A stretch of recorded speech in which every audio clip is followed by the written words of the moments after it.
Acquiring target. We have many secrets.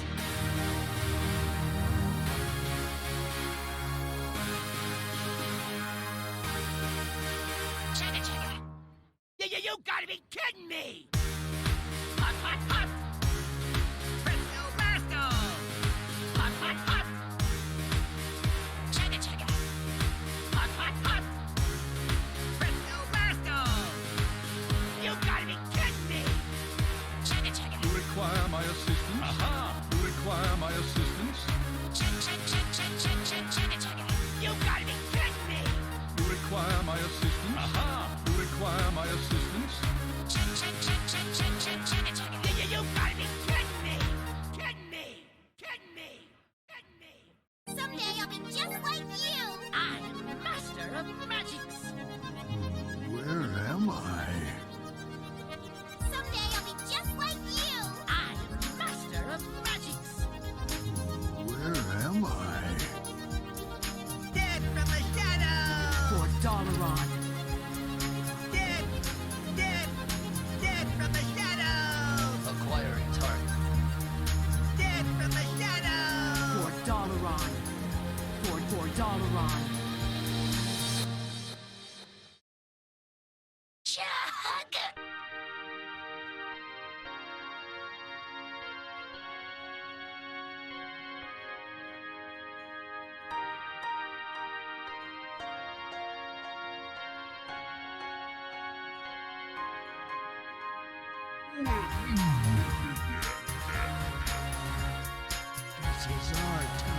Hello, everybody, and welcome to another Sunday Showdown. Dollar Bills, Manadon, and Saku here to bring you two action-packed series this evening. Later on in the night, it's going to be Donde versus German Shepherd. Coming up immediately, CaelesLuna of Yashiraj's Clown College versus Edelweiss of Swagoi, and Manadon, Saku. This is for both of the matches we have tonight are for all of the marbles between these four teams. All of the marbles. We are down to the final match for both of these. The first one, like you said, CaelesLuna versus Edelweiss. Teams are tied, or match score right now at 10-11, with Swagoi Red up by 1. But with that just 1 point difference, it means it's coming down to this one. No matter whoever wins takes it all, and playoffs are at stake here. There's only 2 more weeks after this week. And these teams need the points. Swagoi for sure needs the points. It might be even too late for them, but they have got to try. And the Clown College is hoping to kind of push a couple of spots ahead to get into the playoffs. And in that attempt to battle for those points, we have Luna with a Tempo Warrior, Enrage Warrior, and then a Control Priest, a Phoenixy Spell Damagey kind of Mage, and then a Weapon Rogue going up against Edelweiss's Big Animals Druid. I say big because there's clowns, there's Yashiraj, there's a Yogg-Saron, there's 2 survivals of the fittest at the top there, alongside a Silas OTK Warrior, Res Priest, as well as a Pure Paladin. And we were saying right before the show started, Manadon, you were saying that this looks like an anti-warrior setup coming out of Edelweiss. Yes, it really does. This druid somewhere in between kind of the traditional guardian animals druid and the clown druids that we've been seeing has the clowns and the survivals and the Yashiraj to kind of have that extra late game and then just damage with those strongmen as well. Big swing turns later in the game. So I could see that definitely, traditionally in those anti-warrior lineups, you see clown druid or this version of the guardian, and then warrior as well, the Silas warrior being a good answer to other warriors. Big warrior kind of following in that spot as well, but maybe less of a traditional option. And then the priest, no one really loves playing against it, but this deck, for a reason, it can be quite annoying. And this is cool. An interesting version of it, this Res Priest, Devout Pupils in there, Mana Sabers, a little bit of an interesting kind of not the versions I've seen. So I'm interested to see how that plays out. And then Pure Paladin, of course, with just that aggression and the amount of heal as well with that high Exarch, the Librams, and the light those Libram of Hopes as well. Yeah, I have to assume the Devout Pupil is moving even more towards, you're talking about the strength against warrior, if you've got taunt and divine shield coming back, I mean, obviously taunt, death rattle, heal 3 is good, but devout pupil can come out even faster, right? You don't have to survive it. You don't have to Yeah. necessarily survive to turn 6 to get your defenders out, your Kartut defenders. Maybe you get a devout pupil down early. Yeah, that's an Really interesting early. one. There's not too much, to discount them. You want to play spells on minions, right? So you have, I mean, Renew can certainly be played on minions, but you're not really playing too many minions early. So really, you're hoping to discount maybe with Hysteria on an opponent's minion, or Grave Rune if you manage to stick something else. Um, but yeah, those Yeah. discounts aren't as easy as they are in the Paladin. So we'll see how that does play out. I would expect the warrior to be left up on the other side, just because this does seem like a good lineup into that enraged warrior. Maybe the rogue being banned out. I'm not sure which one makes the most sense. Yeah, I could definitely see banning out the rogue or getting rid of the maybe get rid of the spell damage mage. We're also noting that in CaelesLuna's priest, there's actually a Cthulhu the Shattered and a Sphere of Sapience. Yeah, So that's Cthulhu with right. the 10 mana slot, sphere of the Sapience, sphere of the magical sphere Sapience sphere Sapience at the 1 mana slot. Yeah, I could see that one also being taken out. Just don't want to deal with all the shenanigans there. Has the Soul Mirror and Double Plague of Death, a lot of sort of removal and kind of annoying cards, Thought Steal, things that you don't really love dealing with, and then that Cthulhu just at the top end to kind of have that end game. So maybe that one gets taken out. But a couple of options there for Edelweiss. On the other side of things for CaelesLuna, I would probably, I think I would have to go with the Paladin being banned out. I think it's just the most consistent into the lineup. But maybe they just don't want to see this priest. I could see that also, just because priest can be annoying.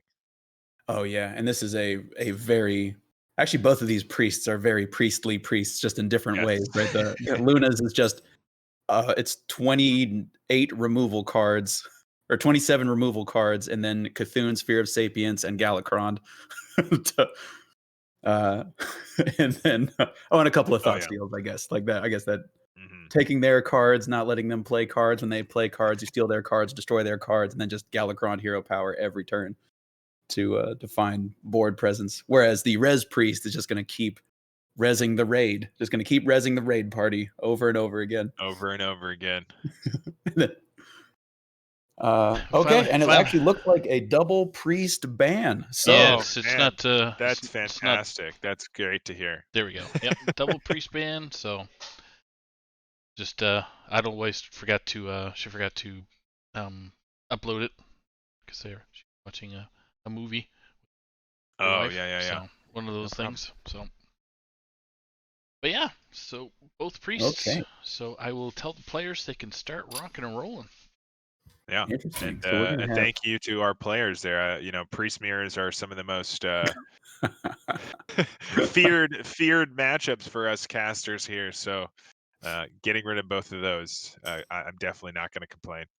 So this is interesting. We actually have no, I mean, with the two warriors notwithstanding, and they're of course very different archetypes. One of them Yeah. has an OTK inside of it, as well as the possibility of Rattle Gore, Deathwing, something big, Kargaths. Whereas the other one, Luna's warrior, is much more. I mean, it's got pirates, right? It's got Grommash and Blood Boil Brutes at the top end. It's much more getting on the board and killing folks warrior. So we have no archetype overlap and almost no character class overlap going into this battle. That's right. Yeah, definitely very, very different, choices here, very different directions, more of an aggressive lineup there from CaelesLuna, and then a very controlling kind of big, value-oriented lineup from Edelweiss. And I think in this case, the decks line up in Edelweiss's favor. We'll see if anything can obviously happen in these games, and aggressive decks can always kind of take you down early before you can stabilize. But we'll see if that does play out this way. Yeah. So if this warrior is going to, we were talking about how this is I guess you can't really do more than soft target warrior, right? This warrior's pretty tough to completely corner. But if warrior, what would you say warrior's best matchup is? The priest is down, the paladin's still there. That seems tough, just with the amount of healing and consistency you were talking about. Try to sneak a win against this druid, maybe. I think that's the one. It's got to be the best chance anyway. And even that is tough. If the druid hits the ramp and hits those big power swings with the guardian animals and the overflow. Actually, only one overflow in this list, so making room for that Yogg Saron, I would guess is what was cut there. Or that teacher's pet also. Haven't seen that as much. People have been switching to Moonfang actually. So taking out the teacher's pet, the one of, and putting in Moonfang in that spot for the guardian animals. Yeah, and the all that heavy top end stuff you're talking about, Carnival Clown, Yasharaj, Yogg Saron, it seems like that is in lieu of the potentially smoother ramp that comes out of having a dragon set, the Breath of Dreams and the Dreaming Drake, Ysera at the top end, stuff like that. It's like just a different, instead of having more consistent ramp and more plays in the early to mid game, it's just a bunch of big bombs in the late game. Yeah, absolutely. It's very much, you're able to get that survival. You get those clowns down, and then you just get another set of clowns afterwards with the Asheraj. You also get those strong men back if you've able to get the full value. And then in this specific list, that Yogg Saron, if all else fails, if somehow everything else doesn't work, you still have that Yogg. Maybe it does Pyroblast Face. Maybe you just use it to get back on the board in some situations.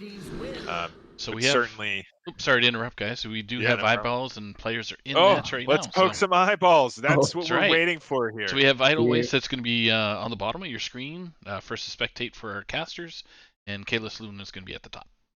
All right, enough waxing poetic from us then.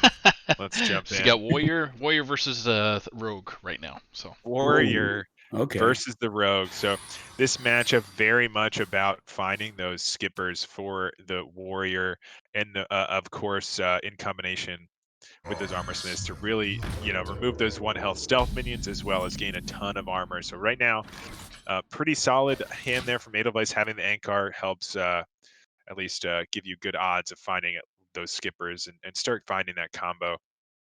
Quartermaster also a decent option here. And it's not like the oh my gosh, never mind. I thought I was going to talk about Corsair cache, but then when I looked to see if there were any Corsairs cache, there aren't any. But there's Ankar and Bulwark of Azeroth. So it's carry on. We're going to have some draw from Luna on turn 3, which is great. Yeah, going to be able to find that draw there for turn 3. The big card there for this Rogue in this matchup, specifically, especially into that Bulwark, is the Penflinger. So finding that early is going to definitely be helpful. And Edelweiss saying, I want these skippers as soon as possible. I want some good draws off the top. If I get these skippers out of the deck, or the Sword Eater in this case, certainly those are usually the different pirates there. So the 50-50 to find that skipper.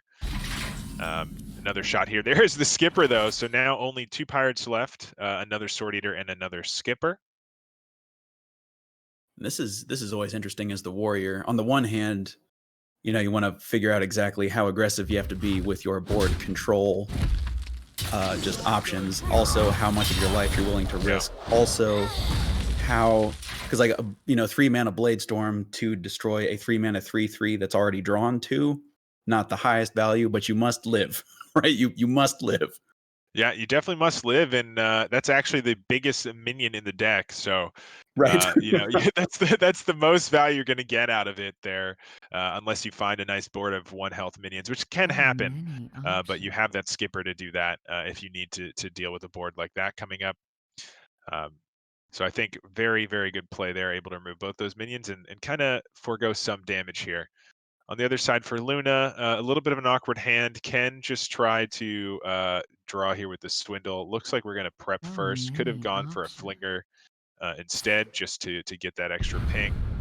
Instead, just going to see what this gives them before deciding anything else on the turn. Draw first is always a good option. Yeah, and one of the side effects of Greyheart Sage coming down is now that Nitro Boost Poison is fully corrupted. So it's in full 1 mana, 2 attack for a creature, 2 attack for your weapon mode. And it looks like Luna's going to start stacking up this. This is a hero power, Mynodon. This is a build your own Arcanite Reaper. Yep, it is no joke when that comes together. But here on the other side of things, finding that Armor Smith does signal that maybe it's time to use this skipper. Could also just hold off on the armor smith till you can copy it, but not a bad option to get it going Made here. to fit. Yeah, the 1 mana. I mean, being obviously that was removing that spectral delinquent from the board, right? It had 5 attack. That's two armor isn't the kind of most spectacular things we necessarily see off of armor smith skipper turns, but it healed for 2 and it removed 5. Luna's not out of gas yet. Yeah, and there's a very good chance that it's going to remove another 5 damage. This weapon swing might just go into it if there's no other option, or we do see the eviscerate in the hand, which might be the better option here. We'll Yeah. see. Has to also remove this skipper to keep the minion alive if you do go for this mistress So here or many the delinquent. options. So I would expect a combination of penflingers as well if we are going to see one of these 1 health minions come down with this eviscerate. Gosh, and this is so awkward because you want to throw the pen flingers and then eviscerate, but that means you're doing 2 pens into the skipper, Yeah. giving Edelweiss another 2 armor before Yep. eviscerating the armor smith. And so, Yes. ugh. Very awkward. So it looks like Luna might even be considering leaving this up here, or just forcing. I don't know. Just forcing the weapon into the 1/2. It just has to come down in this case. That has got to feel bad for Luna, but not too many good options there. And on the other side of things, that's not what you want to see. We should have the battle rage last turn, but Yeah. having the sword eater here also not too bad of a result. And Greyheart Sage off of the top to draw some cards here. A cruel fate And awaits I mean, you in Luna the has been ashes. drawing at a blistering clip, 13 cards left in deck, and it's the 6 mana turn. Yeah. Yep. And with those 2, the secret passages, I mean, it's just all but through the deck at this point. Really would have liked to see some more flingers earlier, but we'll see if that is going to come back. It definitely will be important here to get them in the next few turns.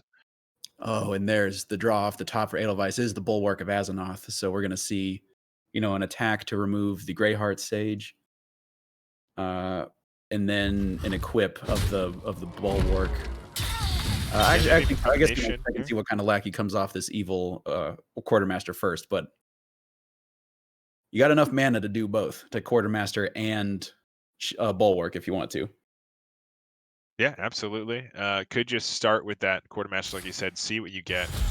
It looks like we're going to actually hear a Power Shield Slam, double Shield Slam. So just saying, this isn't a game that I win with the combo, and that's totally fine. I just need to survive here, and to survive, I just want to remove as much damage as possible before I just kick it. Yeah. You just gotta survive. And here, a little bit awkward. You want a minion you can actually combo with this Nitro boost, and gonna maybe have to just go for some pen flingers, and or at least one here, and see what else you pull off the top. Quite a few options. Looks like that is the case. We are gonna go. Yeah, assume we're going to secret passage, right? Nitro boost poison would be so sad to not get that extra damage on your flingers. Luna has set up a situation where they're only going to have 1 mana left to play their cards that come off the secret passage. But like you were saying, the most expensive cards in this deck are Greyheart Sage and Self Sharpening Sword. I mean, unless Cunning Class is full price, but we're not interested. We're not paying full retail for Cunning Class. We're rogues. Yeah, there's no chance we need to pay full price for that, and that's a lot of damage there. Wow. But I mean, maybe just play that minion out, one of these minions out, and you expect to find maybe some more of this damage off the top with your second secret passage that is in your hand. So those are going to return back to the deck. You have another secret passage to combo with some of those, and with your Nitro boost now. Yeah, stealth. I mean, the combination of having stealth creatures and the corrupted Nitro boost poison is it's so good. Although this 5 health is kind of awkward. Taunt is cheat. Yep. It's going to have to be another pen flinger Nitro boost poison combo to cut through this additional 5 taunt. Yeah, Hey, I think there's that's strike, not too big of a problem here, though. You can definitely pen flinger Nitro boost. You get that 4 from the minion to go face. You have to swing your weapon, but You know, that's quite a lot of damage here. Actually, yeah, this is a ton of damage. You can even send one of your Penflinger's faceways Yeah, absolutely. and And with do all this that mana, stuff. I mean, I think yeah, you definitely go in on these flingers. The other one could go face here. I guess Luna's trying to decide if they want to hit the secret passage this turn and how much mana how much mana will be required. Yeah. Yeah, this to me says we're going to see a secret passage with more mana open. Yeah, and actually holding off on these Penflingers as well. So if we're going 2 extra guaranteed damage to maybe find something else here. Choose soon. Able to find quite a few minions and another way to cycle here as well. Got to move quickly though. Oh yeah, running out of time. Oh, the prize plunderer. Is The that prize plunder coming in clutch, going to be able to push even more damage here. And now it's going to have to be another skipper off the top with an armor smith, I guess. I mean, even without the armor smith, you can maybe survive with this quartermaster, but it has to be a skipper. Those Penflingers we know are in the hand, so this bulwark is just not going to be enough to survive. And this is a tough one. No skipper in the hand. Maybe you just have to battle rage to find one here. Oh, the old battle rage for one. Blade Storm, a good pickup though. Oh, that's excellent. And still Gonna be enough able mana to to equip the survive a little bulwark. bit longer here. Yeah, so gonna swing and see this bulwark. But as we can see on the other side, that is not going to be enough. Bulwark going to be taken out by these Penflingers. 2 Penflingers go into it, then you play Sinister Strike, another 2 Penflingers, and you can just swing to the face. That is the game. So game 1 going to Luna here, finding the lethal. And that's what, you know, this weapon rogue with the Penflingers has been just so potent.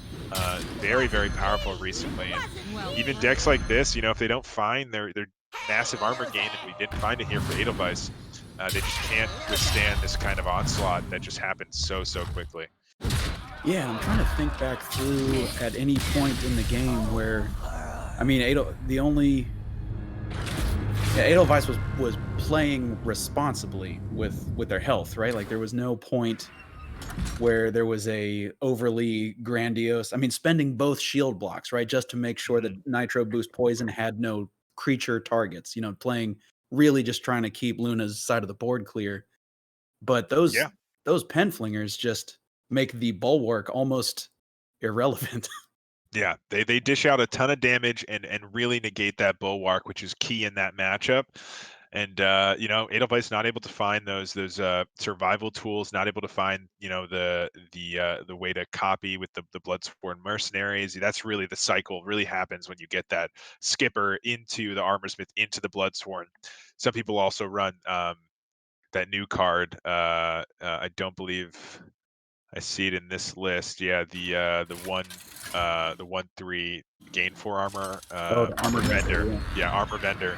I've been playing with that in my list recently, and it feels very strong. You can use it in those skipper turns with the armor smiths to get extra armor, or use it early if you really need to. Although less so.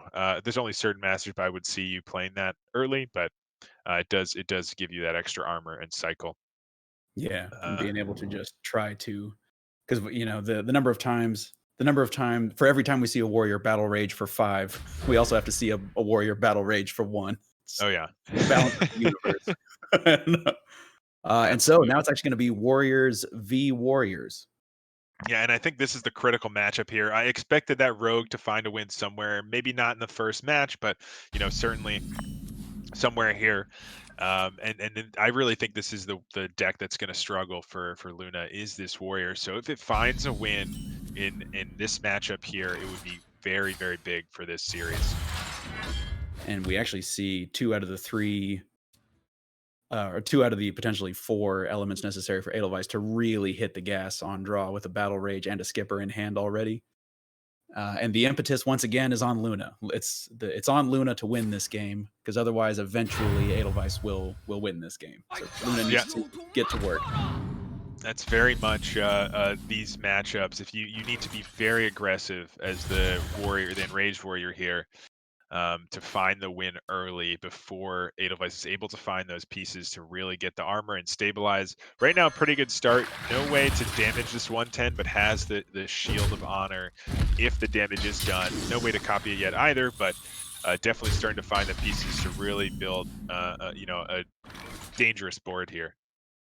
And the amount of draw is deceptive, especially with Ankar being able to draw creatures that then, Sword Eater doesn't look very aggressive, but Luna gets to attack on 4, play out Sword Eater on 4, get a Fiery War Axe, and just continue making sure that Luna has attacks with her hero. Luna has attacks with her hero every single turn. Yeah, and critically on the other side of things, so not finding any skippers there. So going, first into that Sword Eater and then double Sky Raider. So no way to find that damage that you need. Horde Pillager, though, going to give you another Ankar or Jawbreaker. Yeah, actually, I wonder if you play the Horde Pillager before the. Okay, well, before I can even finish the thought. Guaranteed. The Ankar, you really want that skipper. We're looking for it. And now it's all but guaranteed. I think there's only 2 skippers and a Sword Eater. So as long as you get both swings in, you are guaranteed to find at least 1 skipper. And a Brawl gonna come down. This is a lot of these minions have also gotten to do something else, right? So that looked like a 4 for 1, but you got a Fiery War Axe off your Sword Eater. You got an extra pirate off of your off of the Sky Raider. So it looks good, right? It looks like a 3 for 1, but it's not as good as it looks necessarily. Yeah, it's not the best, but certainly not the worst situation. We are now officially just 1 man away from really the big power turn we want to do. We want to play that Skipper, Armor Smith, Bloodsworn, and then Battle Rage for some big draw. And we're nearing that. We're 1 mana away here for Edelweiss. So really, it's going to come down to this next turn or 2, I think. And if Luna's able to push enough here, and maybe Edelweiss feels like this is dangerous enough that you need to react. And all the combo pieces actually in the hand. So if there's a big armor gain turn, there's always a chance. If Edelweiss does feel threatened, can go for the Lord Barov play. And it looks like we might go that direction. If we do go that direction, it might be that Barov first into the Skipper, into Armor Smith. And then Yeah. No, I'm just going to go for the Shield Slam here to clear. So holding on to that combo for next turn when we have the mana to do it, able to clear off and just using that Shield Slam here. We have a second one in the deck for the combo if it comes to that. We just want to survive here, remove the board. And next turn we have that big swing turn I was talking about. So good eye there by Edelweiss and able to clear off the board and reduce a little bit of the damage here. Give her time to come back and gonna just full cost Brute here. That is not what you normally want to do, and kind of saying like, do you have the Bladestorm? Because that's just an easy answer to this. I'm a little surprised. But maybe being aware of this kind of big power turn coming up, turn 8, you expect that Skipper, Armor Smith, Bloodsworn, Battle Rage to draw a ton. So maybe trying to say, if you're going to do that, then you're damaging my Brute, and then I can copy it with this Shield of Honor if I find the right pieces. Yeah, and actually interesting, Edelweiss does not have the Bladestorm for the and the amount of damage that this Bloodboil Brute represents if it is injured but not killed. Yeah, you know what Edelweiss already is saying? It looks like considering here, maybe not. So changing your mind, but definitely considering to dump the combo here just to get this 5/8, which is not a bad option either. You definitely don't need the combo in every matchup. Right. It would give you the 5/8 and the 4/4, and just or a 5/7 and the 4/4. Instead, could just go for the Bulwark this turn, and maybe just going for an even bigger armor turn and just not even caring about the Battle Rage. You have the combo in hand. You're just missing that Shield Slam. So if you're able to just Skipper, Armor Smith, double copy it with the Bloodsworn, you are getting so much armor. It's going to be near impossible to get through it in time to stop a Silas combo as long as you're able to find that second shield slam. Yeah, and the Bulwark of Azzinoth just is going to insulate that armor total because the warrior is trying to take big bites out of your health, 3 to 5, 3 to 5 to 7, all the way up to Grom doing infinity damage potentially. But the Bulwark just really, there's no pen flingers in here, Manadon. It's just big bites getting reduced to. Yep. Yeah, and there you go. That's 8 damage just taken away instantly. And now let's see if we do see that just big turn, 6, 7, 8, 9 mana to do that full turn with the Bloodsworns and the Armor Smith here. Could also see that battle rage option instead. We'll see which one is decided. It looks like we were setting up for this big turn though, with the double Bloodsworn. So let's see if that is what happens here. Gosh, I was gonna try to do some, not even a quick calculation, just an at-all calculation for how much armor is about to happen. It's a lot, but a lot. it looks like we are maybe even going back to that turn from last turn. No, Edelweiss still trying to decide here. We'll see if it is going to be the double Bloodsworn or if we are going to go for the Battle Rage. It looks like we are going to go for the Battle Rage. We do draw 5 here. Find the other skipper, so that will be definitely useful next turn. And nothing else to play, so have a chance to overdraw the Shield Slam here, which would be the other combo piece, but not the end of the world if that happens. We've just gained a ton of armor. We have the Rattlegore in the hand, so we can always try to copy that with the Bloodsworn and win that way. And now Luna has to figure out, everything, both of these Armor Smiths and this Skipper are very high priority targets. The Bulwark is still in place, so racing isn't really an option yet. Committing all of the attacks would only allow 5 damage to get through. Yeah, we do have that everything goes face.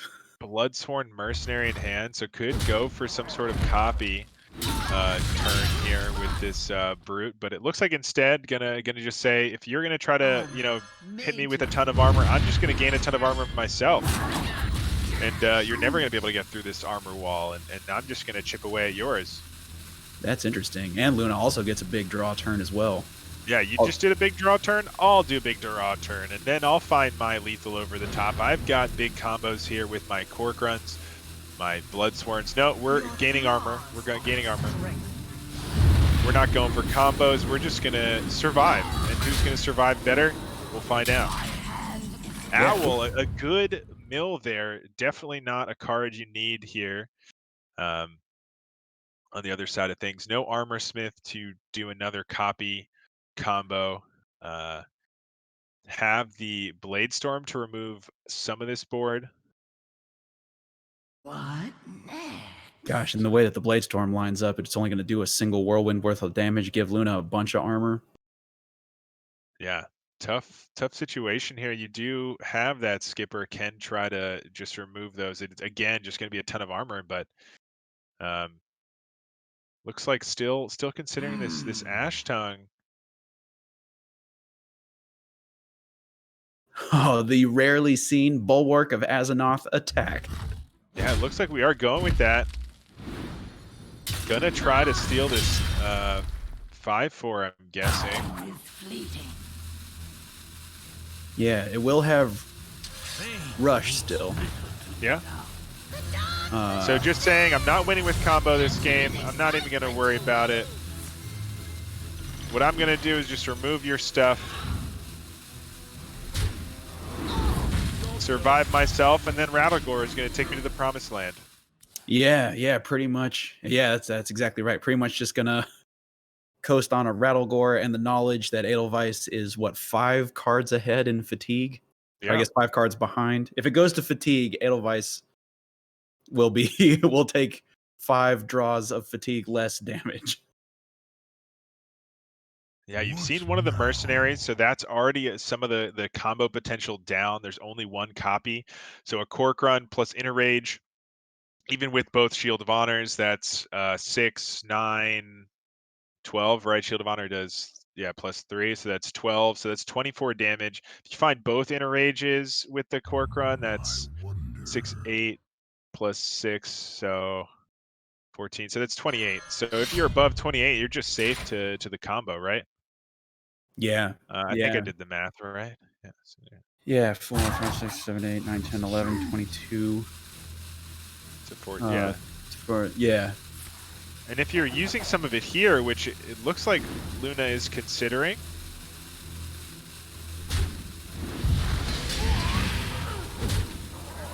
Yeah, so Luna using some of it here, that reduces a decent amount of the combo, able to push some damage here, but it does mean that that is 6 less damage on the copy combo with the Cork Run. So now the max damage off the Cork Run will be, you only get the, 7, 8, 9, 22. 10, 11, 22, yeah. Yeah. Made to 22. Seeming a lot less doable here now that we're going to be able to copy once more. It looks like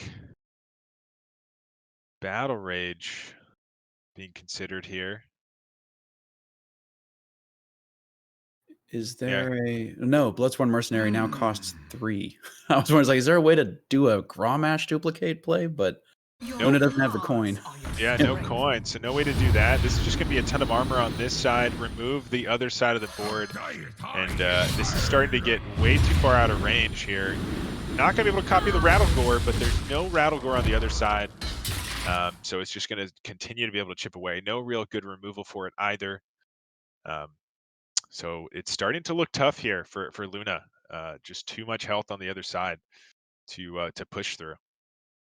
Yeah, and just to add armor to injury, attacking through this 2/4 is going to give Edelweiss just 2 additional armor. And then if Luna wants to clear these armor smiths with damage, as it'll have to be, that'll be 2 and then 1 additional points of armor. And it's just everything that's happening seems to be playing into Edelweiss's game plan.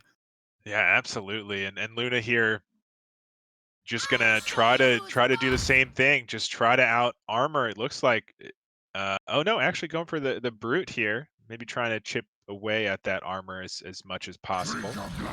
Gonna be able to copy this here. I would, or I don't think you can draw. What are we looking Luna, for? right? What are the There's only 2 card cards are we looking for? Yeah, I'm trying to think what we're missing that we're looking for. We have both Bomb Wranglers are the last 2 cards. Yes, I believe that is Both Bomb Wranglers, the last 2 cards. Gosh, 38 armor on top of the 18, leftover health from the part of the game. Edelweiss has hit raid boss proportions. It's just time for Rattlegore to start chipping away and coming to a decision to clear off the last skipper rather than the armor smith here. Does mean that the armor smith can be copied, but it does mean also that no extra damage effects can be easily triggered on the other side. Now the Bomb Wrangler will have to be inner raged if we want to copy it here. And that is an inner rage you don't have with your Grommash. What now? So maybe Yeah. considering just if you can keep a Grommash alive for 2 turns, maybe you can copy it. If you just hit it with 1 inner rage here, no, I mean it just dies to the Rattlegore no matter what, right? Yeah. Is this some kind of really unfortunate Barov turn or something to try to take some of the?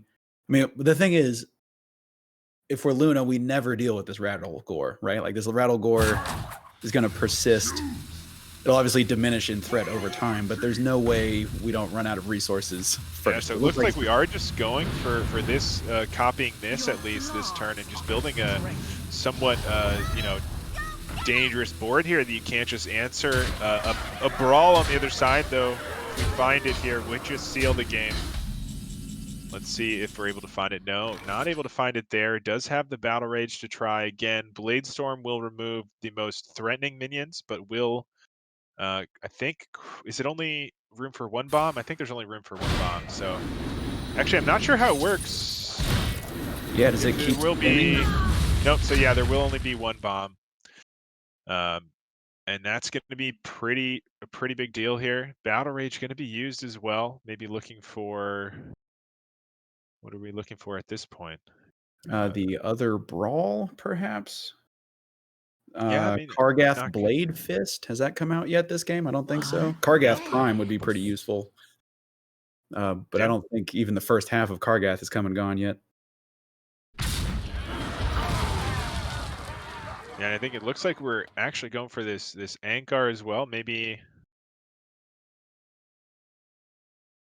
still deciding on the best course of action here. A couple of options, certainly. Maybe saying I just want to taunt in the way. If there's some weird thing I'm missing, I'm looking at the deck list, but you never know. Maybe there's something I'm not accounting for. I don't think I can die, but let's just put a taunt in the way to make sure I can't die. Right now, hoping for the best there. Does hit the Rattlegore to reduce some of the damage, and gonna keep trying to chip away. Have the Grom in hand to do 12 bursts, so just have to get them down to 12 here. It's looking kind of close. I mean, we're getting there. It's gonna be a bit though. And with that, that's the rest of the minions, so it's going to be very hard to find the damage. I'm not sure how Luna can do it. I think that it will just be the game here. And that's even more fun, but we're not going to be able to see it. So that is 1-1 now. Yeah. The Warrior finding the win there for Edelweiss. Like I said, I think this Enraged Warrior is going to struggle. We'll see if it's able to find a win if we see it this next game. For Edelweiss, the Druid and the Paladin left. And on the other side, for Luna, still have that Mage as well. So we'll see. Maybe the Mage will come out, hold that Warrior for later. Yeah. Although if I'm Edelweiss, I think I want to throw. Gosh, if Edelweiss expects Luna to sit on the Warrior, then I kind of want to throw this Paladin just to really try to corner that Warrior. And actually, I'm looking at the Mage right now, and obviously the Mage can come up with a bunch of spell power all at once. Oh, okay, it is actually going to be Mage versus Druid, so ignore everything I was saying. All right, Mage versus Druid. Here we go. I think this is probably the Mage's best chance actually to get through. So finding the matchup they want for Luna, although Edelweiss already finding the ramp, just need to find those power swings with the overflow or the guardian animals. Thresher, not a bad option, but not really direct damage or direct removal. Solar Eclipse, Glowfly, Overflow, I think is the one I lean towards. That is just the power one to get through your deck. We only are running one, if I remember correctly, in this list. So a free second one isn't bad. Yeah, especially with ramp already in hand. Yeah, going to be able to Wild Growth next turn. Oh yeah, I actually thought I saw Edelweiss mousing over Solar Eclipse. Yeah, also a decent option. Does mean that you're maybe considering holding off on this Wild Growth for 2 turns or thinking about doubling down on a different spell later. But I think, yeah, going for the Overflow with this kind of hand, you want to make sure you find your answers and your big power turns quickly into this matchup. Yogg-Saron, not the turn you're looking for just yet. But with this ramp, gonna be able to play this Lake Thresher in just a couple of turns instead of 3 turns here. Phoenix Yeah, coming we'll see down. how much practice Edelweiss has, because if they're see, that should have been the Overgrowth. That should have been the Overgrowth. That's why you practice the list to draw Overgrowth when you have 4 mana. That's exactly right. And now, kind of an awkward situation, this timing as well, because this Phoenix going to be unlocked just in time for this Twilight Runner, I would imagine, to come down. But with that extra spell damage, Arcane Explosion is just 1 spell damage away, so they just need to find a spell damage minion to clear off this Twilight Runner, which could certainly happen. Or ping off your Violet Spellwing, and then you can Arcane Explosion and play the missiles and hope that it hits the runner. You have quite good odds. Yeah, plus the hatching of the Phoenix just makes these cram sessions crazy. Oh yeah. Yeah, I think it is going to be this runner though, so we'll see if this is going to be I just want to draw a ton or it's removal time. And if it is removal time, I would expect this Arcane Explosion into ping of this spell wing, and then you can coin off the Arcane Missiles to remove it. Alternatively, just go for that draw. The hand pretty full though, so gonna have to dump something. Yeah. Is along with is it. this ever a coin Jandis kind of turn? That seems Also an option. Yeah. If you play Jandis on the left side, maybe you can protect your Phoenix from getting hit by Cleave if you think that's coming down. Although this is the Twilight Runner. This isn't the Thresher. So if you just get a taunt off Jandis, Yeah, that'll be enough. What to do? Yeah, it's gonna based on this though. I think. Oh no, it looks like we are going with the draw. Just gonna start with that draw. You do find a spell damage minion as well. Is there one health or one cost spell damage minion in the list though? Yeah, that lab partner.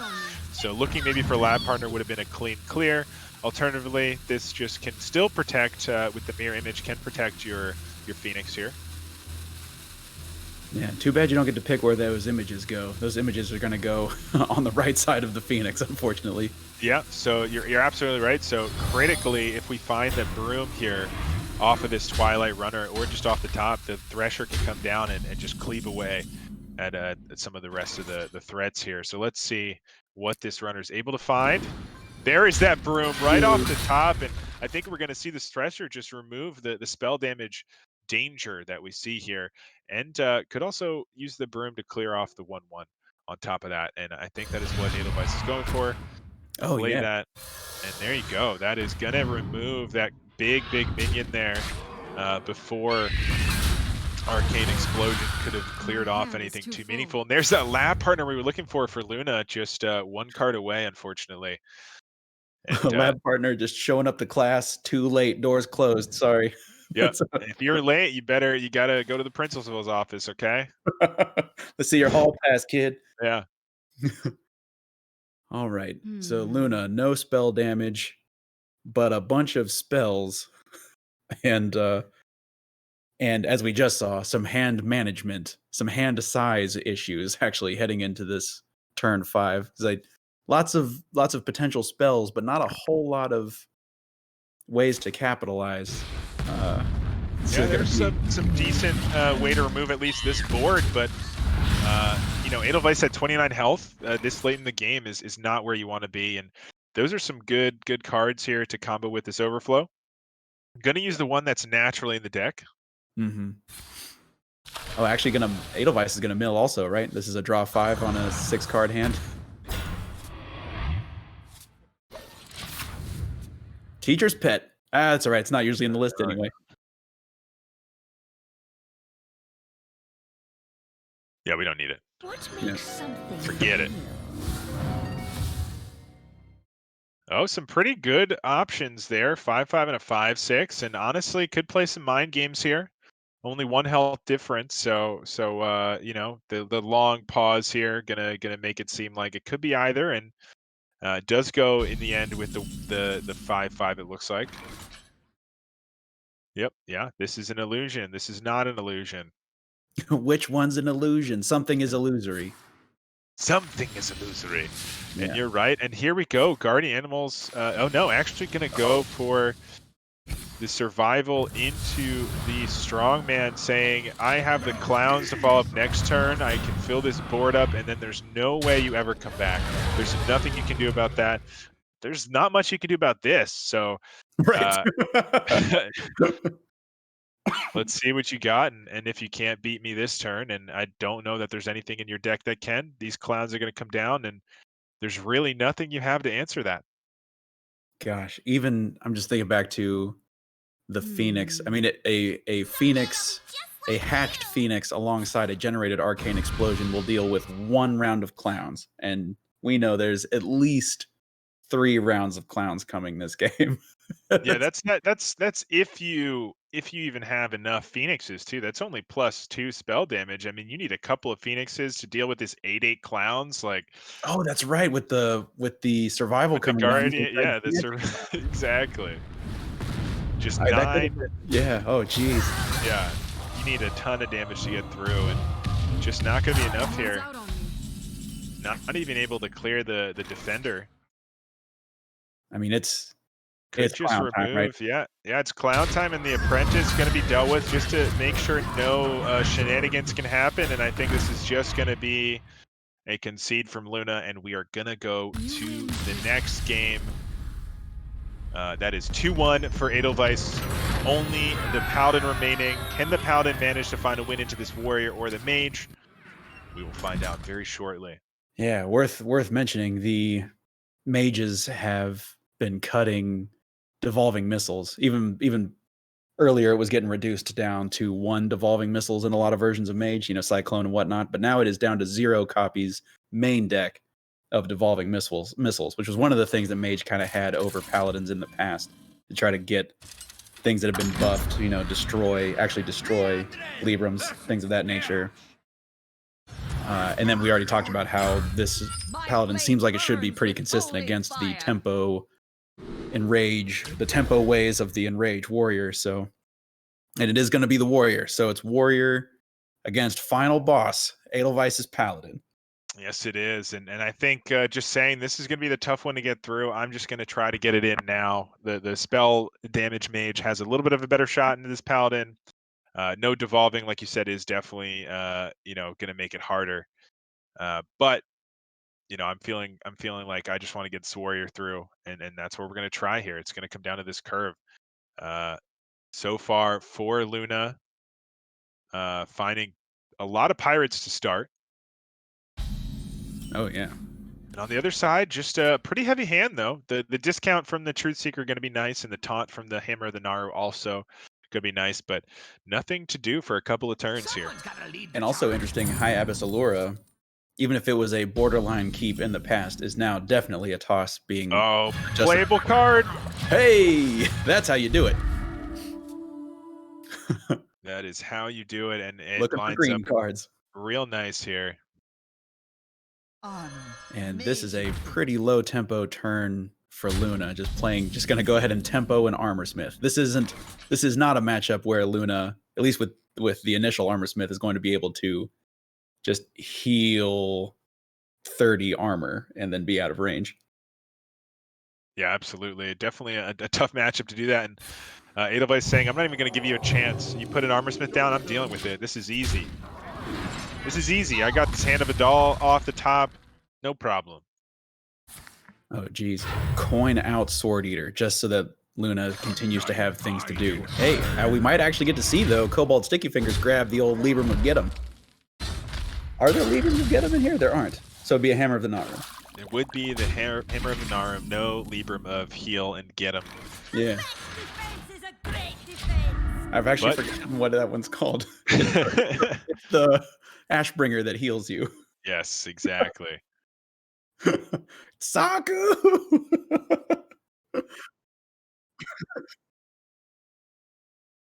I think that's the equality No, one. Justice is the equality one. Yeah. Judgment, Hold maybe? the line. Judgment. Judgment? Yes, it is. Judgment. It's Judgment. We have it in our next match, so spoilers. Oh, yeah. But yes, just gonna keep applying pressure here. Have 2 Aldors though, so discounts are coming. No, nothing that we're able to discount just yet, but they are coming. As soon as we find them, they're gonna be cheap. Oh, yes. And speaking of cheap, we're going to have a couple of 2-mana cutting classes come down for Luna. Well, definitely at least one, depending on what the draw is. Looks like an Inner Rage and a Battle Rage. So just, we go again. What else you got for us? And wow, actually going to Inner Rage Shield of Honor here just to keep applying the pressure. I like it. You just want to be aggressive. You want to keep applying the pressure as much as you can as soon as possible before they find their heal, before they find all these Librams. There is the first Libram. This is going to be a big one too, because Devout Pupil going to start being able to get discounts here, making a 7/7. Just kind of forces the trade from the 7/4 here. Yeah, and like you said, just being able to drive the price of that Devout Pupil down, even if it's just Hero Power Libram, to just all of a sudden the Hero Power is now 2-mana 2/2 in the very worst case scenario, but there's still other stuff going on. Well, has a chance to either copy this big 7/4 or Armor Smith to just stay alive on the other side of things until you find those combo pieces. You still have another Inner Rage and another Shield of Honor, as well as those Cork Runs and another Mercenary. So gonna just go for a big draw instead and say, I'm just gonna find my gas. We're gonna find it in the deck. We're just gonna keep hitting your face. My goodness. Luna has 11 cards left in deck. That's incredible. On the other side, can go for this Aldor Libram Devout for double taunts if they want to. Oh no, that's 1 mana short, isn't it? Yeah, we're 1 mana short of doing that with just the one Libram we found it so late. So gonna have to just go and settle for 1 here and hope that that's gonna be enough. Is it gonna be enough here? What do we have damage-wise on the other side? We have that Cork Run. We have a Bloodsworn, just no Inner Rage or any. We do have the Risky Skipper, so can copy it once. Get an extra 4 damage. Is that enough? I don't think that's enough here. Gosh, and just 1 mana off being able to just throw down this Grommash and Yeah. have it be active. So it looks like Luna's thinking about a just big Bomb Wrangler. Maybe thinking about dumping cards to try to do another big draw with the other Battle Rage. And in terms of dumping cards, it could be, well, actually, there's not a whole lot of options, is there? Bloodsworn Mercenary still costs 3 with the way the damage lines up. Yeah, so it's just going to be this Brute, though, to hopefully push some more damage and able to actually get the bomb to go face and not waste any damage into the minion there. There's that Libram of Hope, though, just waiting for that to come down. This is going to allow you to play this Libram and the Pupil with a Libram of Wisdom along with it. So you're going to heal up a good amount here and maybe try to stabilize. Going to have to keep finding some of these off the top, though, as this is a lot of stuff in the way here. Yeah, really depending on the health of the taunt minions right now is Edelweiss. And I mean, two taunts with Divine Shield, an 8/8 and a... Yeah, can Hero Power and play Libram as well before this Devout Pupil if we want to have an extra minion on the board. It looks like we are going to go with that. True. Just really try to stack up this Ancient Guardian. Try to make sure that no matter what, Grommash, if Grommash attacks into this, Grommash dies. I mean, unless the Shield of Honor, I guess, gives him Divine Shield, then nothing. Then he can attack into anything and survive, but... Yeah, I think this Devout Pupil comes down. I think maybe considering holding it just in the case of, either Grom, like you said, or this second Skipper coming down to remove the Divine Shield. So going to just hold back a little bit to have another taunt available next turn. And so so Luna does not have the other Skipper. What now? And the attacks are just looking pretty awkward. Gosh, even the bomb attack, right? Because you would like the bomb. You definitely don't want the bomb to hit this 1/1. Yeah. But there's always a chance. There is definitely always a chance here. It looks like we are going to start with that and see what happens before making any other decisions. There are a couple of options. How many cards left for Luna? 9. 9 cards left in deck for Luna. Wow, so actually gonna maybe go for this Reaper Scythe to get rid of the chance of hitting that 1/1. Oh yeah, actually Reaper Scythe, Corsair Cash. Or Battle Rage, draw 2 this way. Guarantees that this bomb does not hit the 1/1, but it does mean that you may not be able to clear it, and that is what happens. And only hitting 1 with it as well, not the result you want to see. On the other side of things, though, still feeling pretty happy about this taunt in the way. So, but gonna say I just want to heal some more, remove any potential threat, and reestablish the board. And then Edelweiss can also throw down the Pupil Braggart combo to just Could go with the Blessing as well here on the 9-2 Oh, and play the true. devout pupil and just go for a An big, error, big to be taunt. sure. Yeah, I didn't even think about that. Blessing of Authority is gigantic. And how does Luna? Yeah, how do you get through that? I I- think you just go for it here. You know, there's no silence in the deck. There's no Silas or anything to steal this from you either. I think you go all in here, play this pupil as well, just negate any potential chance. And I think that's going to seal the game. Yeah, Warmaul Challenger could fight very bravely and die very quickly. To get a single attack into this 1710. Taunt, death rattle, just nightmare. And then, and the thing is, Edelweiss, looks like, if you're Luna, you're like, I've almost got Edelweiss out of cards. There's only 2 cards left. We can see that one of them is Lightforged Crusader, which is a whole nother hand. It's a hand in a box. Edelweiss isn't even out of stuff yet.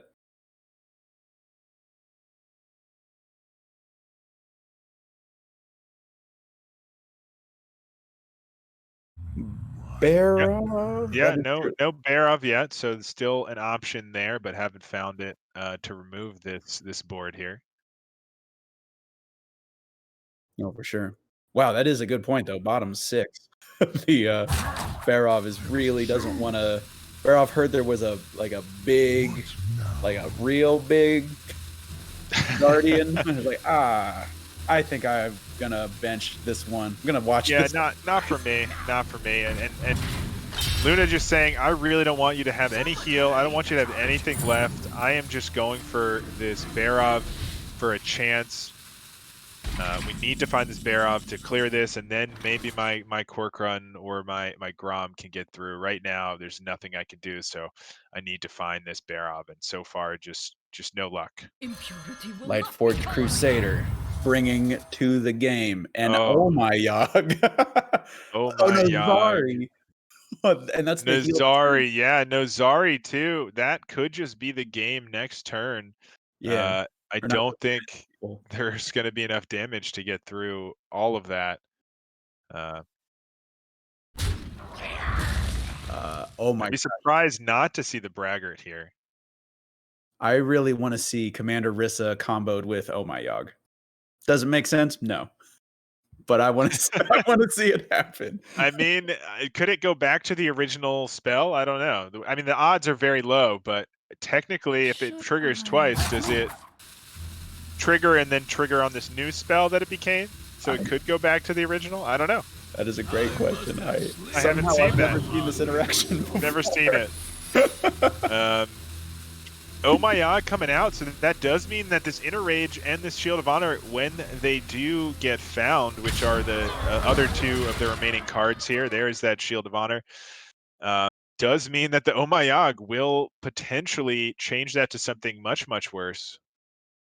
Well, well, definitely not something you want, I would imagine, unless I don't know what other one cost. I mean, you could find, I don't know. I mean, Nitro Boost Poison maybe is about the same. True. I mean, maybe it hits of the one devolving cost. missiles and Yeah, gets through your. It could do a number of things. So we'll see if it does come down to that here. Right now, though, not able to really combo that just yet. So the last 4 cards are what? Inner Rage, Risky Skipper, Inner Rage. I think Bomb Wrangler. Oh no. I think we have both Bomb Yeah, Wranglers. we've seen both Bomb Wranglers. Oh, Blood Boil Brute. Another Brute, another Inner Rage, and another Skipper. Yep, and then Barov. And then Barov, yeah, Barov, Skipper. Yeah. That's not going to be enough there, though, with the 7/7 going to be able to trade into the taunt. The other 2 going to be enough damage, and that is going to seal it there for Edelweiss, finding the win, the anti-warrior lineup able to take down the warrior there, and finding a big win for their team there.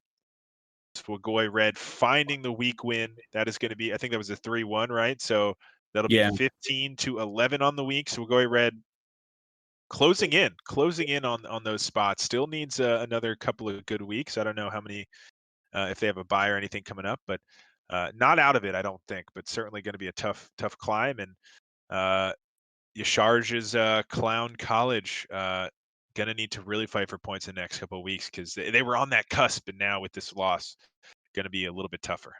Yeah, it's always tough when you're in a position where you're not entirely in control of your own destiny heading into playoffs, right? Where it's like Swagoi kind of needs Yasharaj or Aeon to really stumble but still has to win a bunch of points. But it's I mean they're definitely it's coming down to it. It's coming down to the wire. And can I Absolutely. just well, I think one of my favorite moments of that last game that we just saw, that Warrior versus the Paladin, that really just sort of underlines how hard that kind of matchup can be for the Warrior, is when we saw the Guardian Elemental, or no, what's the big guard, the 8/8 guy called? The The big big anyway, 8/8 guy. yeah, he's the Libram of Hope taunt was a 17-10, and then it Oh yeah. smashed into a Sky Raider. Like that just really underlines how And controlling gameplay. Hey, how's it going? Hey, congratulations. Yeah, congratulations. Long time. Very big win there for your team.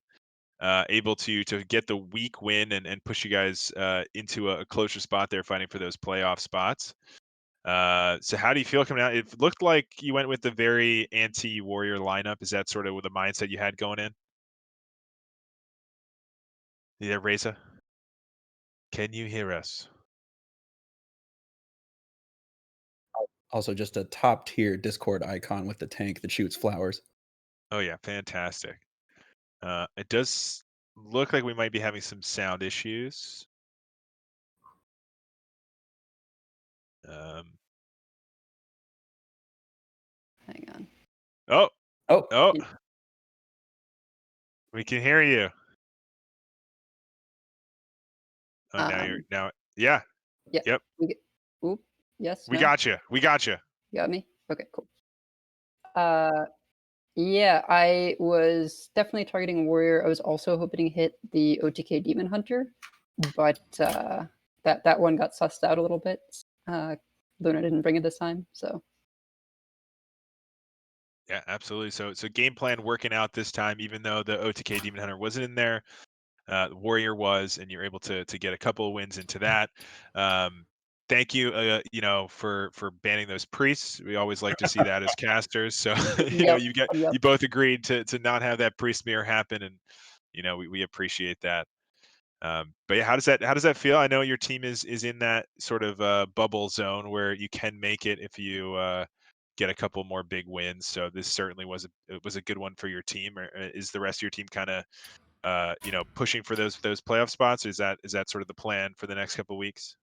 Yeah, we're definitely going to try it to the end. It'll involve a little bit of doing our best for our matches, and also kind of, unfortunately, wishing ill a little bit on this team, since they're, I think, the spot we're really competing for, the one that we're really closest to maybe getting. So, bit of a long shot, but could happen. Who knows? Yeah, this is definitely the start of that potential there. so what did you think going into, you mentioned you were aiming for Warrior and OTK Demon Hunter. What did you think when you saw, the spell damage, imprisoned Phoenix Mage, weapon stealth rogue, this kind of Galakron, and then 27 removal cards priest? What were you thinking going in? Well, I never really want to play against priests, so that was going to be the ban no matter what. Particularly with my warrior and other things weren't going to be great into it anyways. And then the rogue, I was hitting myself for not having a sticky finger in the Silas list, because that can help that matchup pretty dramatically. Obviously, Bulwark doesn't really do anything Yeah, with into the pen Penflinger. flingers. Yeah. Pretty hard counter there. So yeah, I was wishing I had some kind of weapon destruction instead of the owl, but I kind of had the owl just in case some kind of warrior with Rattlegore was brought. I would be able to have that edge. Yeah, absolutely. Definitely, a good thought there, especially bringing that anti-warrior lineup. There's always a chance that that Rattlegore or something can stick and come through. So it worked out this time around. We'll see if those strategies do happen again next week. No spoilers, obviously. You will see what your opponents will do. But definitely thanks for coming on. And I don't know, do you guys have any more questions here for Reza? Just real quick about the Paladin. We only got to see it the one time at the end there. Oh, yeah. Actually, I'm looking back at my notes. That was a 3-0 sweep from game 2 to game 4. That was a pretty emphatic victory. But just a quick comment on the high Abyssallura adjustment from 4 to 5. Do you think it still will survive in pure Paladin builds moving forward, or? I probably wouldn't. I don't know. The 5 slot is pretty set with your Aldor that you want to be throwing down, and especially lists that are already running Blessing of Authority. It doesn't really. I don't know. It's just not quite good enough anymore. I think I would rather have something else in, maybe the 4 slot or another part of the mana curve. It just there's too many 5s with that nerf. Yeah, that's a pretty stacked 5 slot. I mean, Truthseeker in some matchups is a keep. It's such an important 5 cost card. Oh yeah, absolutely. Very important. Yeah, that's Right. that's a decent one. Yep. And I just had this fun thought, but how did it feel to get a big win with the clowns against the clown posse? That was a big play on one of your games there with the druid. Yeah. I haven't played much druid in a while. It usually is my enemy, but it runs 4 ramp spells so that you can at least hit one of them. I did contemplate taking the solar eclipse instead of the overflow there, and maybe just waiting to eclipse the wild growth, but I would have had to wait until turn 4. Yeah. I don't know, felt kind of risky, and then if I didn't hit any payoff, of course I did end up finding my original overflow, but yeah, that that deck is so insanely top heavy. You need to run all the ramp. Oh yeah, absolutely. And I think the overflow was probably the right choice there. But obviously you found that's that one overflow that you ran, so it didn't really matter. But in another situation, especially when you're only running one, I could definitely see that being the right choice there. So worked out in this case for sure. I have a quick question for you because I didn't see and Luna didn't respond.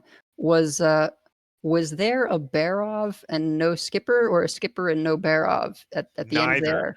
Neither. Oh, yeah, actually in the bottom 4. Bottom 4 was Skipper, Barov, Inner Rage. Yeah. And what was the last one? I was playing around the top deck Barov. Brute. That was the just 4th. in case it was on its Brute, own. Hence the trade. But also I was going to be playing Nazari the following turn anyways. Yep. But God, does it feel weird to send 17 damage into a 1/2? But that really underlines the game plan, right? It was nothing. Yeah, you were winning anyway the next turn, right? So yeah, we had 34 damage in play. It was fine.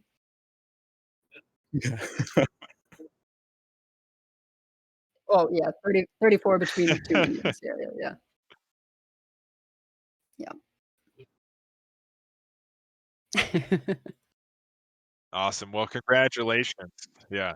Congratulations again, and thanks for joining us, and hope to see you again in a future week. Good luck to your team in the next couple of weeks trying to fight for those playoff spots. All right, thanks so much. Have a great night. Take care. See you. All right, what do we got next? So coming up next, it's going to be Team Aeon versus Team For the Boys, represented by Donde and German Shep, respectively. Oh yeah.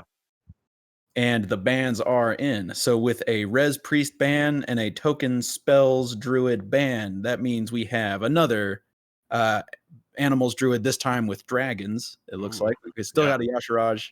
Mufang's in there. Yep, got a Mufang in there. Looks like no dragon ramp. It's wild growths and overgrowths, no breath of dreams, but a Ysera at the top end and some carnival clowns at the top end. Donde's got his own pure paladin and then a big warrior, dimensional rippers, rattle gores, Scrapyard Colossuses. Oh yeah, Mint. there's again that anti-warrior sort of build there, and finding the warrior on the other side again, that enraged warrior on the other side. So, oh no, that's ETC enraged. So it does have a potential with the ETC to maybe find a combo, but the enraged aspect of it is going to be a little bit tougher. Oh, for sure. And then another weapon rogue. Looks like Shep has a weapon rogue as well. And then, so this is the super low curve, relatively low curve Demon Hunter. It's got Il'gynoth, of course. It's got Moarg Artificers and the Fellscream Blast. So you can definitely OTK folks. Yeah, but this you don't is the necessarily OTK. have to do that. Like you have the ability to just go nuts with things that you draw off Skull of Gul'dan is. But yeah, I mean OTK. This would be what folks would consider OTK Demon Hunter. Oh, but yeah. the times where it just plays a bunch of stuff, draws a bunch of cards, and Il'gynoths is. Oh yeah, it can get definitely pretty wild here. But I think just the lineup you're kind of looking for with the lineup that Donde brought. So I think, just lineup wise, I would favor Donde. We'll see if it does play out that way. But certainly in the right hands, these decks can be quite lethal. So Yeah, could certainly see German Shep finding a win. actually, excellent. Oh yeah, Actually, release 'em. Shep's lineup looks like what Edelweiss was talking about expecting. Yeah, Although exactly. ETC, like you said, ETC OTK kind of there's an ETC combo inside this warrior. Yeah. Also a Rattle Gore at the top end. So Yeah, so it can sometimes find some cheeky lethals, but doesn't really have the juice to fight off some of these boards that we have in the Druid, Paladin, the Warrior that could be coming down. gosh, we once again have very little class overlap and no archetype overlap. This is a meta game, gentlemen. This is a meta game. Yes, Right. it is.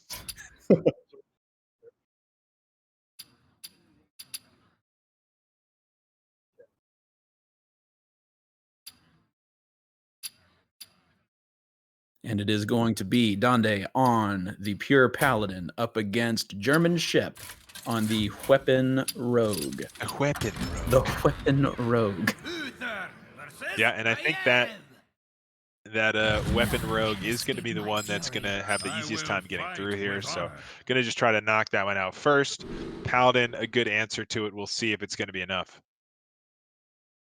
And we actually see some of the differences here between Donde's version and Edelweiss's version. We see a Consecrate. Pretty sure Edelweiss's list went Consecrates. Yeah.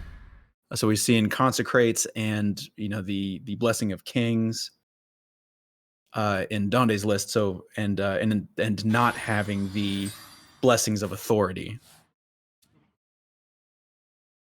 Yeah, so going a little bit more, nodding to the Druid, but then choosing to ban it anyway. Does have an answer to those rogue early minions, though, which can definitely be helpful in those Consecrates. Oh, absolutely. Just gotta have some way to get through the invisibility. Invisibility doesn't matter when they pick up and drop the entire board. All right. Pretty potent hand from German Shep, but not much you can do just yet. A lot of damage into that weapon and no weapon removal on the other side. So that can start churning out damage in the next couple of turns. The double deadly poison, the nitro boost poison. Really cards that you want to see coming off of your secret passage, but definitely not going to be too upsetting to have them early along with this sword. Just have to want to hit face and these and get that damage in before these big taunts start coming in these devout pupils that we see.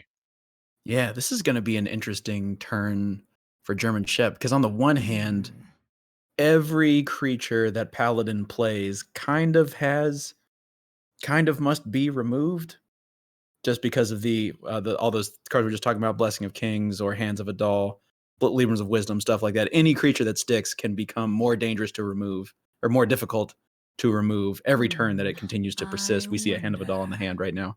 Oh But yeah, German Shep doesn't have a great way to deal with this. it's definitely not something that you really, as the rogue, like you don't want to be using removal on their minions. You want to be hitting face if you can. You don't want to be using your weapon as much on those minions if you can avoid it, or especially your spells.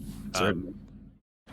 Penflinger is really what you want to be pinging things with. You want to, get some chip damage with some minions or, with your weapon early on. But this hand is saying, I want to hit face. Like, this is a face hand if I've ever seen one. Uh, but on the other side of things, this Guardian Og Merchant can make this Shotbot pretty tough to deal with. And along with this Hand of Adal. So going to start with the Hand of Adal. I do want to say, I think Donde winning the mind games here to start, though. The Rogue, definitely the deck, like I said, for German Shep that I think has the most potent, potential to win into this lineup. But choosing to go with that Paladin first, I think, is the toughest one for that Weapon Rogue to get through. So being aware that German Shep's going to maybe try to get that early win in with the Rogue, saying, I'm going to bring the best option into that.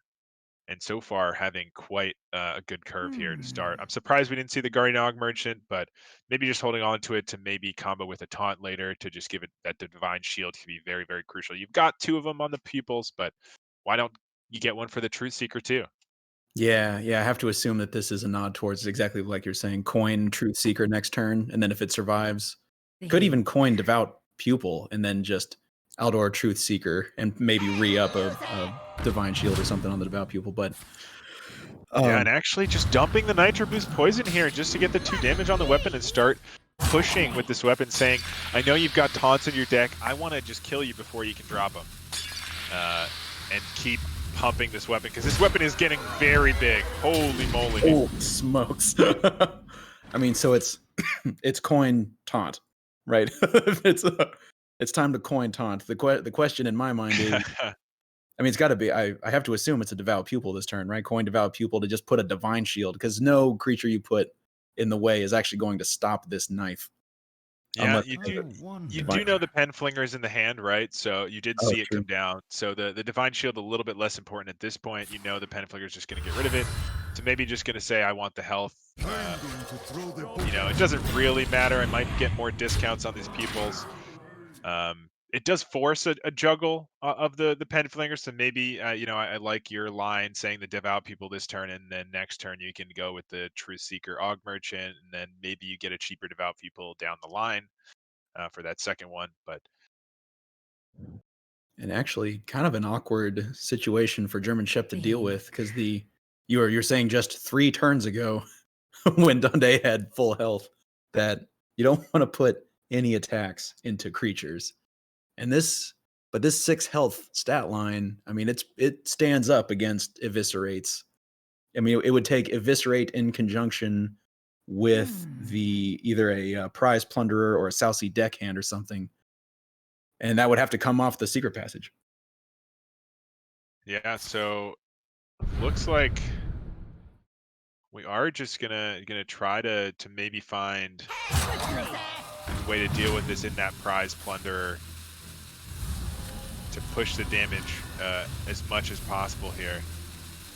Let's see if we're able to find it. I don't know. Yeah, so no plunder, but does find the other flinger. Can combo as well.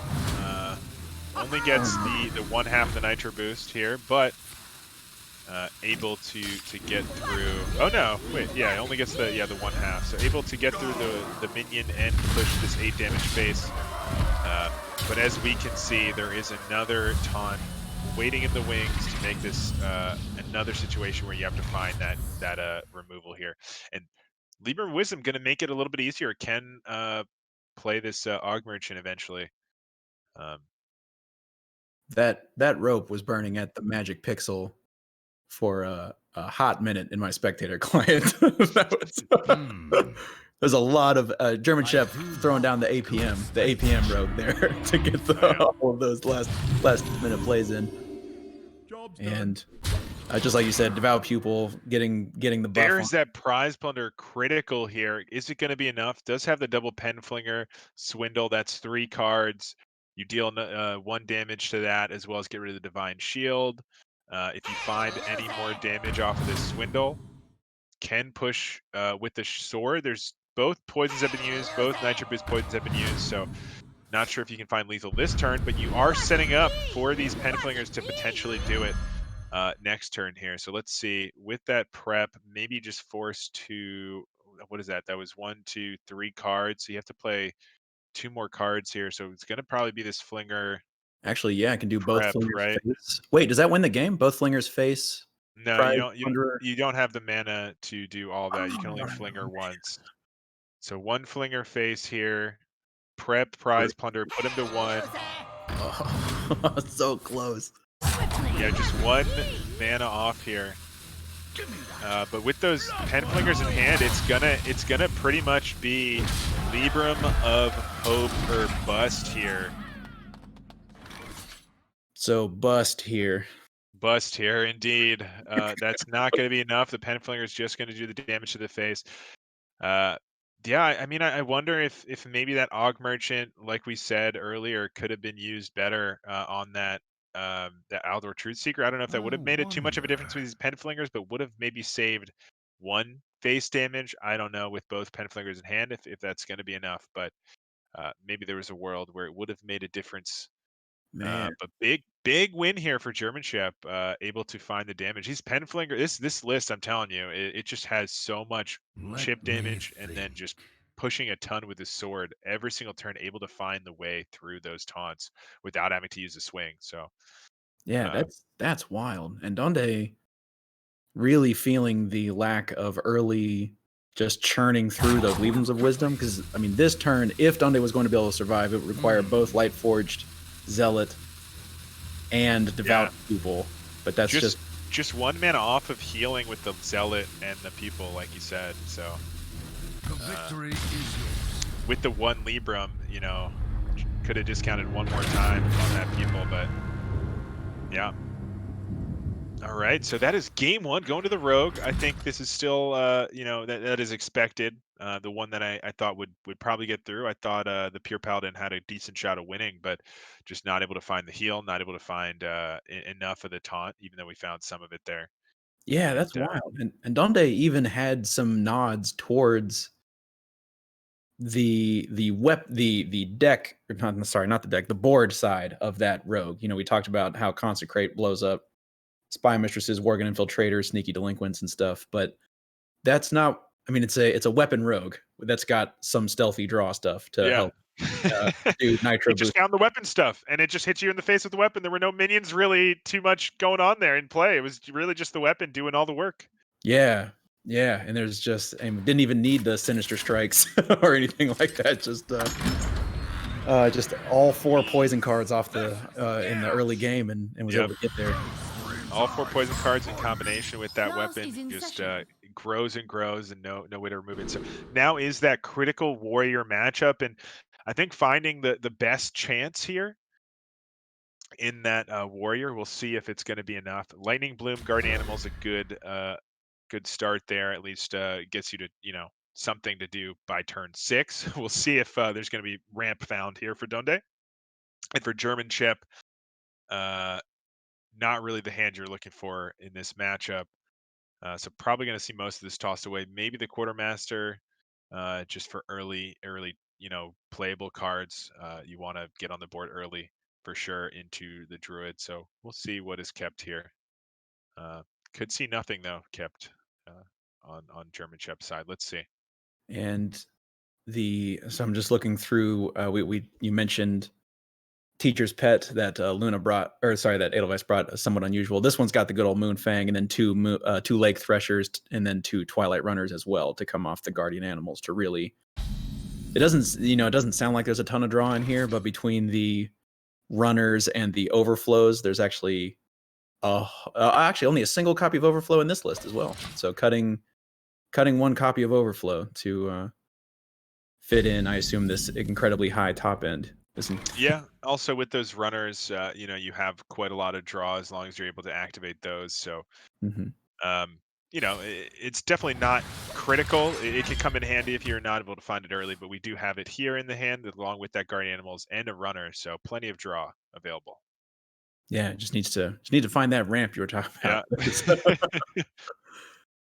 Meanwhile, yeah, Shep sitting on a bunch of good cards, but I wouldn't be surprised if this is an armor pass this turn. Maybe thinking about tempoing out the Evil Quartermaster or the Warmaul Challenger, but that would cost the coin, and the coin, especially with a Reaper in your hand, it's just. Oh no, okay. Actually, gonna go ahead and tempo. Gonna go ahead and get something on the board. Gonna go ahead and get this Challenger on the board. Get it ready. Yeah, just saying. I want to fight for the board. This game is all about the board. I want to chip away every single turn at your health before you can get those big swing turns. We'll see if it's going to be enough. Right now, still a couple turns away from any big swing. Can opt to go for the Twilight Runner here, but probably going to hold this Lightning Bloom for a more How powerful play like the curious. Guardian Animals. Yeah, it's just being able to play Guardian Animals on 6 is tough to argue with. The only thing that might change it is if Donde next turn, going into the 4-mana turn, happens to draw a Broom. I could see it coming out early, brooming out the Twilight Runner to just get the draw going, but even that, just the Guardian Animals. Yeah, just too strong. It's too Yeah. strong. Let's see if anything else. So Evolve Lackey, not too bad here. Not going to do anything this turn though. No, this Battle Rage is just kind of stuck because Donde doesn't have any. There's nothing for Shep to activate the Rage part of his ETC Enrage Warrior. Just guys just being real chill right now. Very chill warrior right now. Very chill warrior. Overgrowth, what a big pickup there. This is someone that's practicing Druid. We were just talking about Edelweiss. She doesn't play much Druid. Donde though, practicing his Druid. Overgrowth on 4, setting up of quite a big potential swing here. Could even go for Ysera into the Guardian Animals if we're not feeling threatened, or several different options. We'll see if we do just go for this Guardian Animals and kind of just waste 1 mana. Not too big of a deal. What now? Gosh, and what is that? A Blood Boil Brute? It's coming into the hand for German Shep. So just still, very playable. We do have the Skipper, so just need another minion in combination with it to start building quite a nice looking board, and have the Battle Rage to go along with it. So could maybe next turn see like a Skipper Lackey Battle Rage if this board is able to survive. We'll see if this Guardian Animals is used. Yeah, just listening to what you were saying last turn. Curious. I mean, being able to Lightning Bloom out that Ysera is pretty tempting. I don't know. It looks like Donde's reaching for the Animals. It's too good. Animals is so good. Too good. Finding the draw there in the Twilight Runner and the Moonfang, which is also pretty nice here. Clears off his Quartermaster, only taking 1 damage. There's that second Guardian Animals, and a lot of times you really don't get value off of both of them. So this is one of those rare opportunities where you could. There are still 2 beasts left in the deck. Both of those Lake Threshers are still in there. So. Oh yeah, that's right. Yeah, gosh, so many times the second Guardian Animals is draw 1 or draw 0. Yeah, still could happen. We can't play it next turn, so no guarantee that we won't draw any of them before then. But it's looking like it might be able to land that second one. So now for German Shep, you had mentioned the possibility of doing some Skipper stuff this turn. Still available. It would just be not as exciting though, huh? Yeah. Gosh, and you'd have to play. Huh? Yeah. Actually, this German Shep not having taken any damage on his actual hero also just makes that Battle Rage even more kind of a sad, sort of a sad times deal. Can change that if you want this turn. Could go for a swing into one of these, but instead gonna go for the trade there with the Broom. Get the Blood Boil Brute down, clear off the board. quite a good result there, but not able to use the Battle Rage this turn, which means if it is able to be dealt with, which we don't see that it can be, you wouldn't get the draw, which could be pretty devastating. But in this case, really a choice here now. Yeah, what a strange turn for Donde. I mean, the options are double ramp, single ramp, and hero power, or Twilight Runner pass. Well, you never need to double ramp, right? Because you ramp once, next turn you're at 10 anyway. So you only need the one ramp. Yeah. Double ramp really only just of is a the waste. 3 legal Hearthstone plays, one of them's basically not a play. Yeah, so it's Wild Growth Hero Power, clear off the skipper, or play this 5/4. It does mean that we're going to get an extra draw here off of this Battle Rage. Only one, though, so not the worst result. I do imagine that's probably what we're going to see come out here first. Enrage. Oh, reaching for the Inner Rage. Potentially. Thinking about it, if you find the Bloodsworn Mercenary, maybe you choose to go that route instead of going for the ETC victory here. Oh, and the other Battle Rage, actually. Yeah, good option there. That other Battle Rage can draw 3 more cards. You don't overdraw. You aren't forced to play anything else. There's even a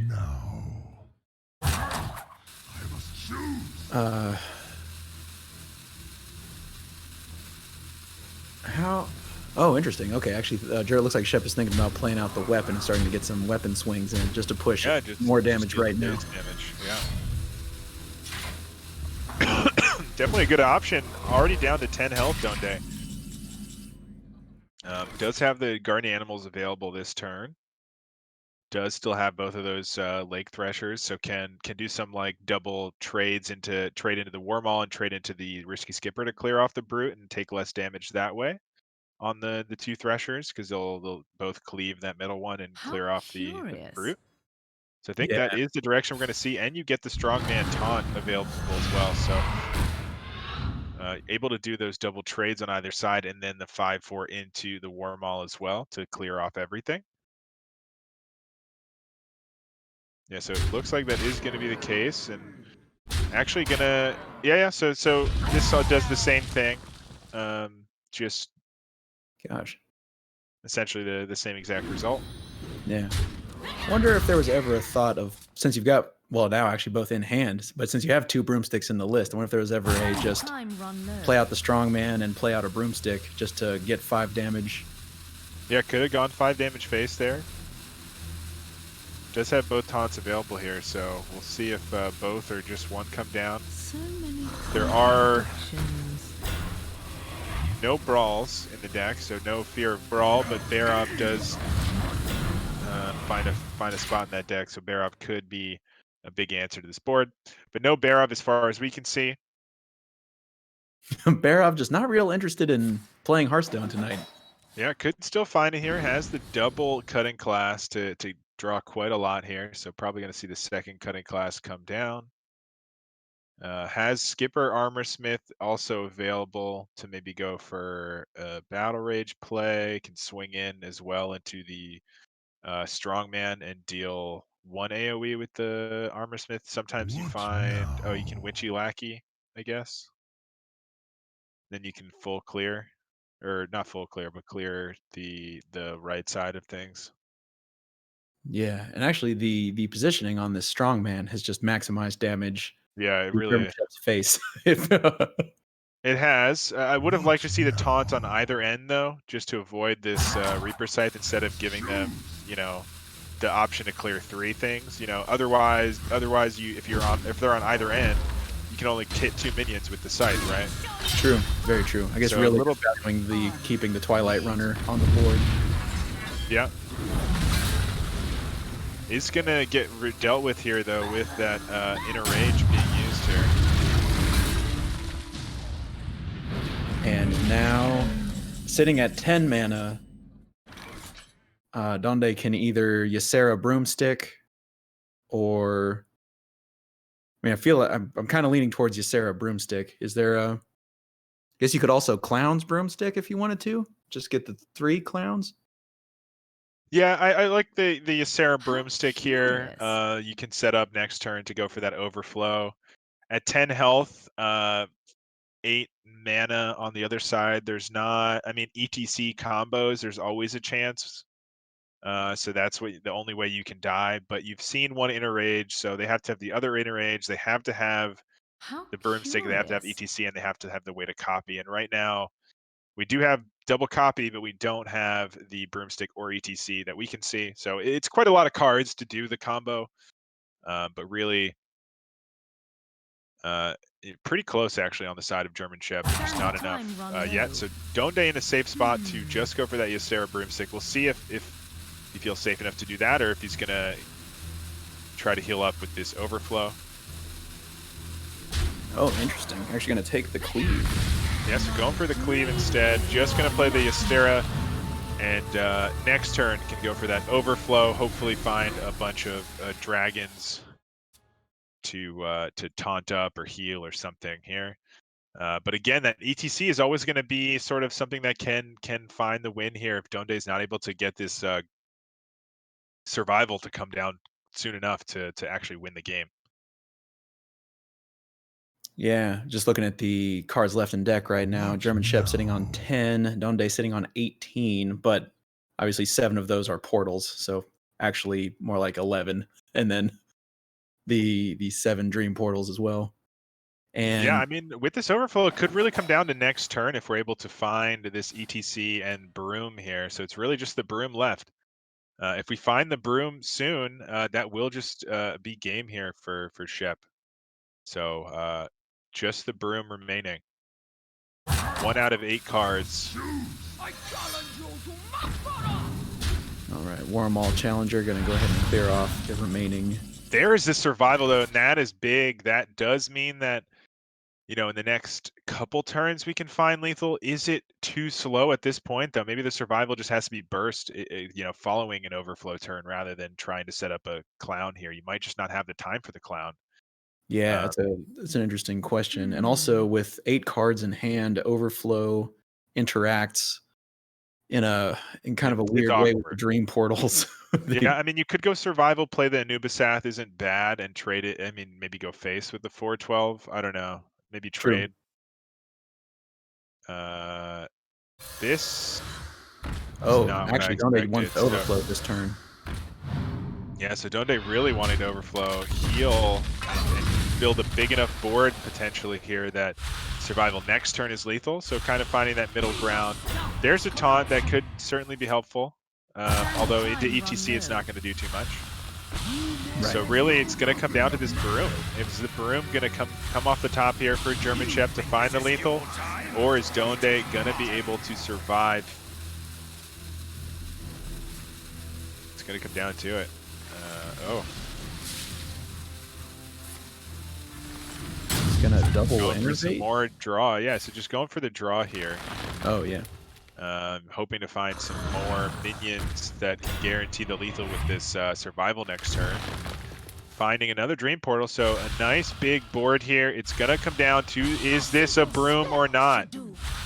Really is just, I guess Skipper could clear here with the Barov, so Skipper Barov would have been it too, but we've already used both Skippers, so wow, not finding the Broom and no draw in the hand as far as I can see, and that should be game. So very, very close one there for German Shep. Just need to find the one out of, could find Skipper off the Sky Raider. It's not over. If they find Skipper off the Sky Raider, they have the Barov to clear. What now? Oh my gosh, that's right. Would give them another turn. So just have to find Skipper here. Ooh, that's not quite it, and that should do it. Twice as much as it needed to. Very close one, but just not going to be enough here. No Broom to seal the deal. Already used the first Broomstick out of necessity earlier. Wow, Yeah. even actually just counting up the damage on Donde's side of the board, it's lethal damage. Yeah, it's just lethal as is. If you hero power, you're technically alive at 1. But you don't, any extra damage. And in our case, we do see this survival is going to just seal it. So, What now? Yeah, I'm saying if he hero powers, then he's one off. And it looks like, yeah, trying to just stay alive one more turn, hoping that maybe the broom comes the next turn and you're not dead, but this survival is just going to seal it. And that is 1-1, going 1-1 here on the series. It's a big win there with the Druid there for Donde. Moving on to the next game. Gosh, and I wonder if this is going to be. We just came out of a series. We just came out of a series that was a rogue wins, and then a 3-0 sweep. So, not saying it's going to happen again, but we haven't broken the trend yet. And since I work in a television and occasionally sports television, we gotta go to the stats. And gotta go to it hasn't been broken yet. And gosh, even having the ETC combo just seems like Warriors having a hard time against the Guardian Animals Druid. Yeah. But now with that Druid done, what do you expect here from Donde to continue this, or do you think this Warrior comes down once more for German Shep, just trying to get it through? Got a little bit unlucky there, that broom in the bottom 7, needing it there just to find the win. But what do you expect coming out here? Yeah, I kind of expect Donde to throw the big Warrior just to show all three lists. I actually wonder if we're gonna see this Demon Hunter. Maybe have Shep throw out the. Okay, no, it's actually gonna be Paladin versus Warrior.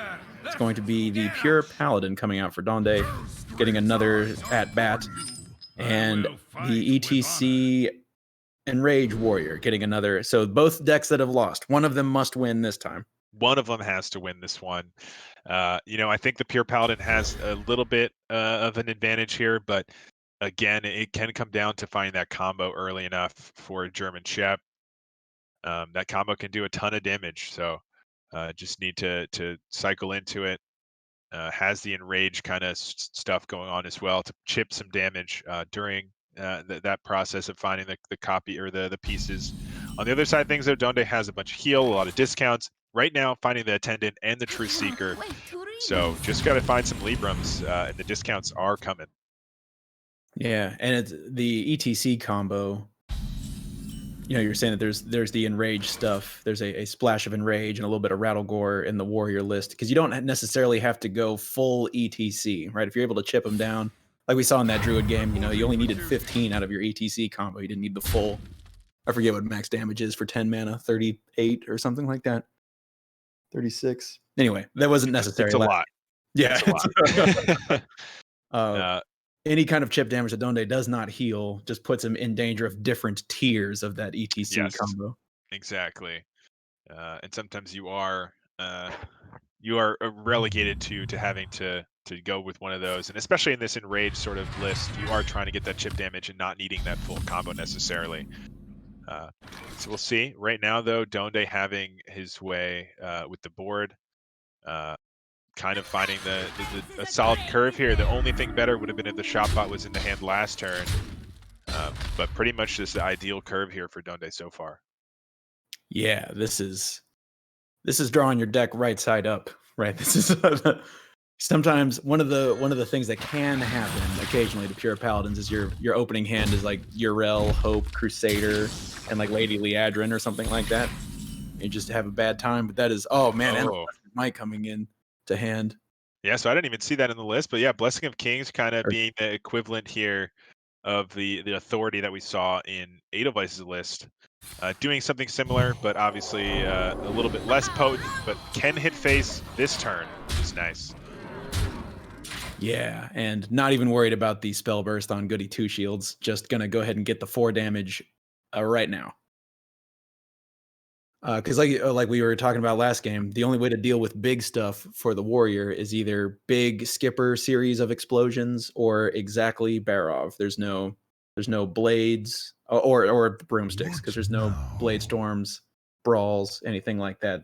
They're supposed to have some board presence. Yeah, absolutely. I mean, they sometimes will try to get away with doing big combos with their skippers, like you said, and sometimes Brute can finish off those big minions. But in this case, just a little too early to do that, and no Brutes to combo. We do have the ETC, we do have the Bloodsworn, so we have parts of the combo already and an inner rage. So, there's some damage in the hand already. Just need to survive long enough to be able to dish it out and find the rest of the pieces, of course. Oh my gosh! I just realized that if everything remains the same, Donde wins in 2 turns.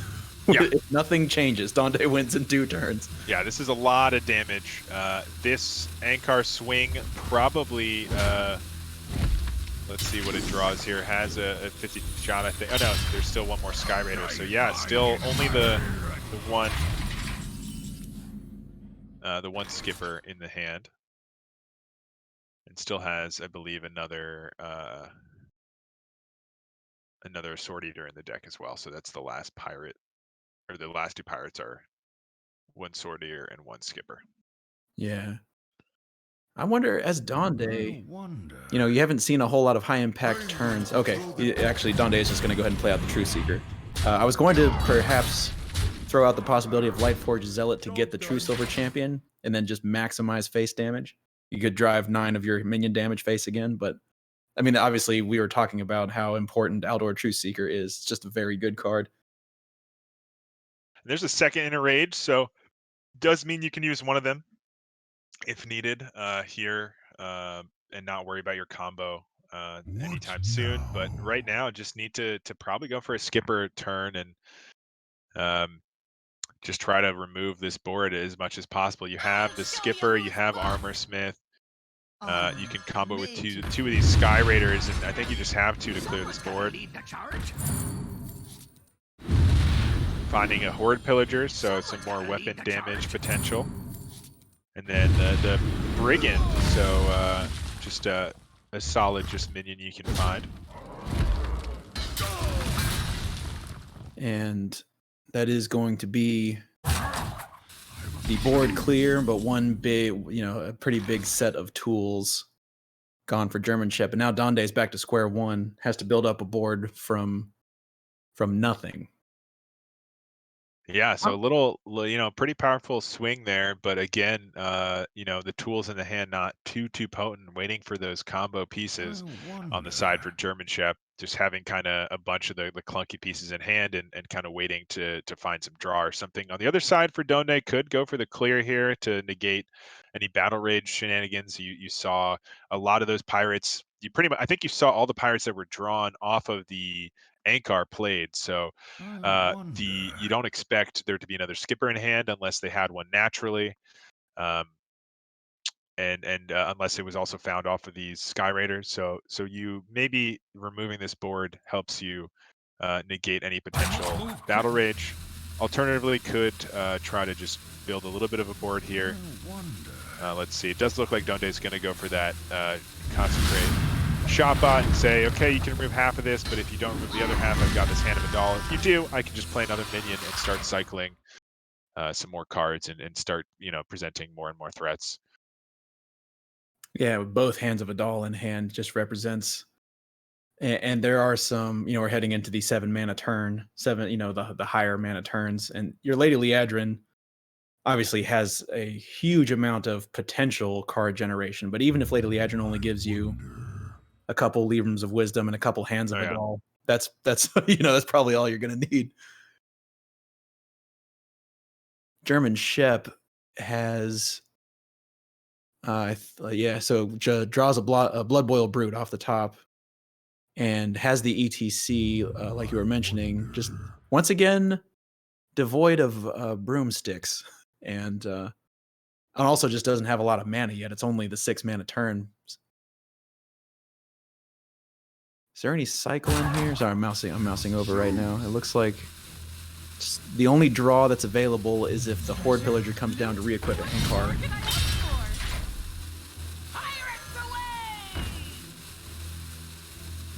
All right, so finding that Ankar, going to be able to cycle into those 2 remaining pirates we mentioned. It's that Sword Eater and these risky skippers. Going to be able to find another skipper here, which is definitely going to be useful.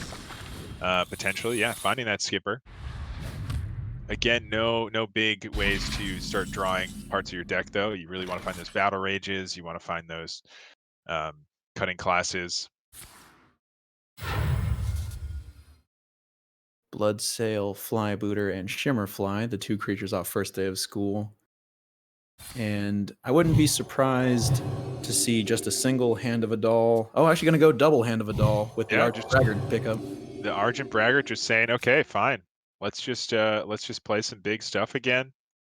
Probably going to see that Braggart come down, maybe with the Flybooter or the Shimmerfly. We'll see.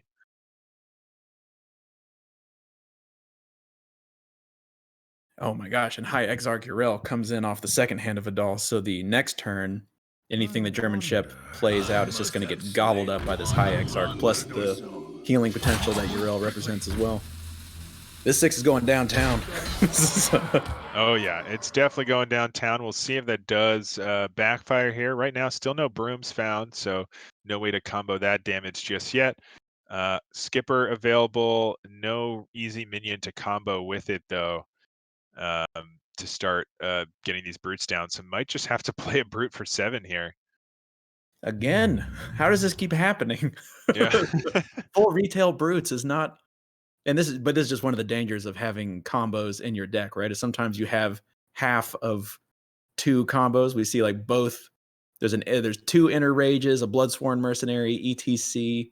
For a hand with 9 cards in it, one of them's the coin, and then 4 of them are combo pieces.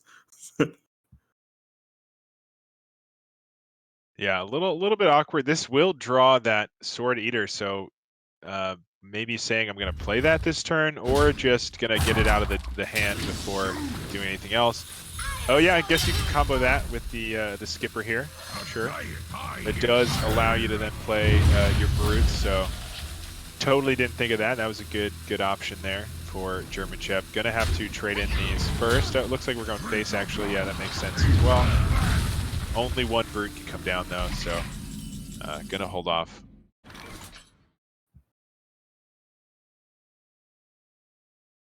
Fresh scent came off of that Shimmerfly. Is there any hilarious synergy there? I don't think so. There's no Salvage Pride or anything in this list.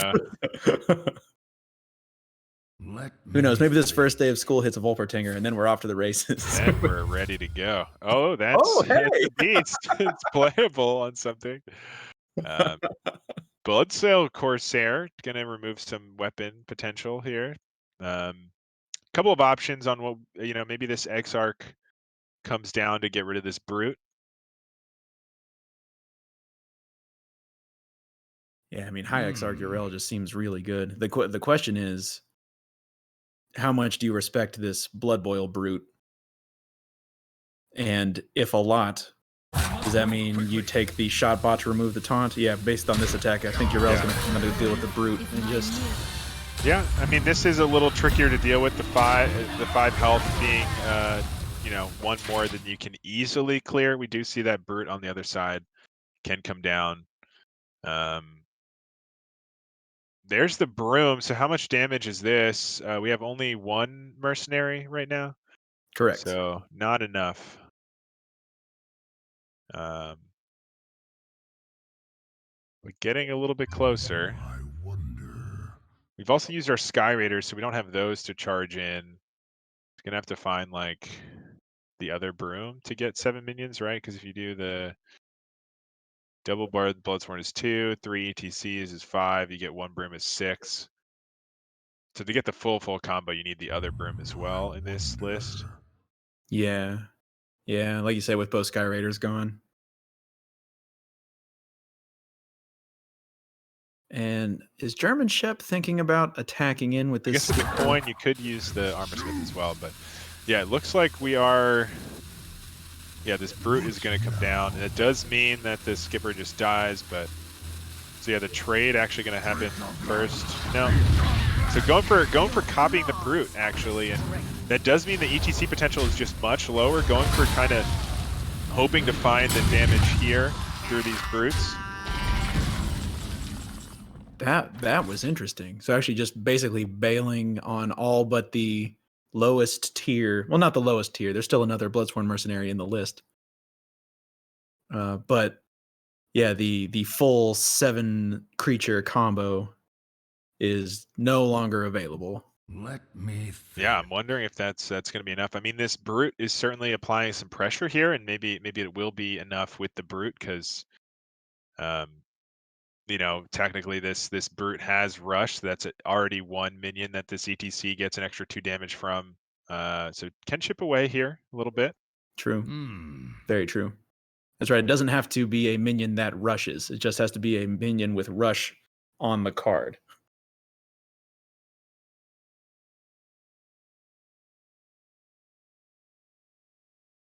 And actually, so now, yeah, if you're Donde, what does that tell you? Just what does that tell you about German Chef's hand? And also, this True Silver Champion is just a little not enough to deal with the. Yeah, a little awkward. Maybe you just go in on the minions here. You've seen both skippers, so you're not too worried about that clearing the board. You just want something to stick here so you can clear off this brute next turn. Or, yeah, just go face. Just say, you know what, I'm not dead next turn. I'm threatening lethal myself. I have this fresh scent you don't know about, this Blessing of Kings. If you don't go for exactly this Hellbore for whatever reason, you feel like that isn't scary enough. There is extra damage that way. Oh, and that is not a Bloodsworn Mercenary, my friend. That is another Warmaul challenger. What now?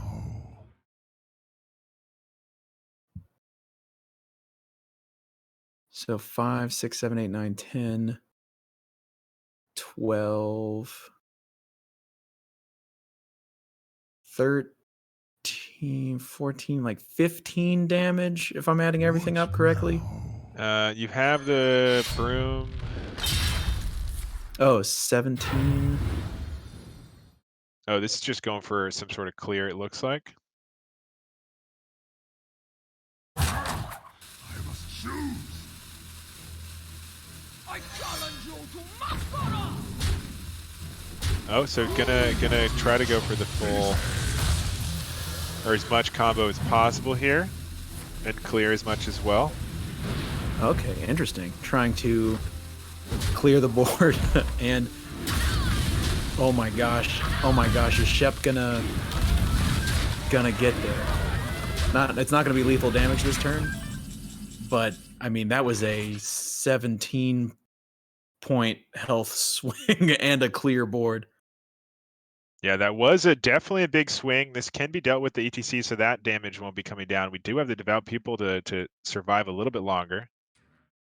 Yeah, actually, Pupil Kings is going to be a major roadblock. How brave is Donde? Because unfortunately, Devout Pupil with the Kings, yeah, is what is that? That's an 8/9 with Taunt and Divine Shield. Oh my gosh, Donde's actually going to. This is what I was wondering: is Donde going to attack into the brute and doing it? Wow, I don't know. These 3 minions have rush, so you're taking the 6 damage, right? Yeah. And if this finds Rush Lackey, that's game. Oh my gosh, Goblin Lackey, Ethereal Lackey could find Mortal Strike.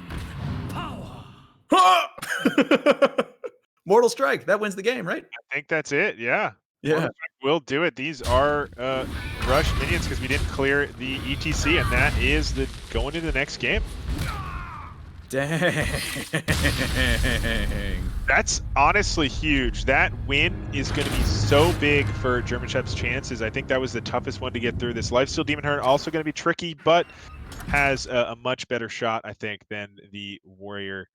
We'll see if Donde brings that Paladin once more, or maybe tries to switch to the big Warrior and says, okay, let's see if I can get a win here. If we're going to have to go to game 5. Gosh, I wish I had taken a screenshot of that board position.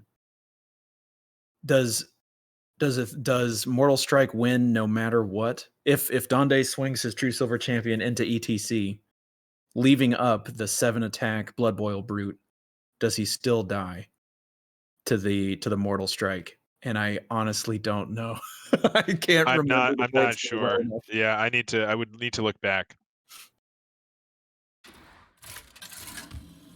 Yeah, that's whoa, oh my gosh. We even talk about just the edge of a knife that game was. And it just so it is actually going to be that paladin once again into the I will fight life with steal honor. OTK demon hunter, the ill demon hunter.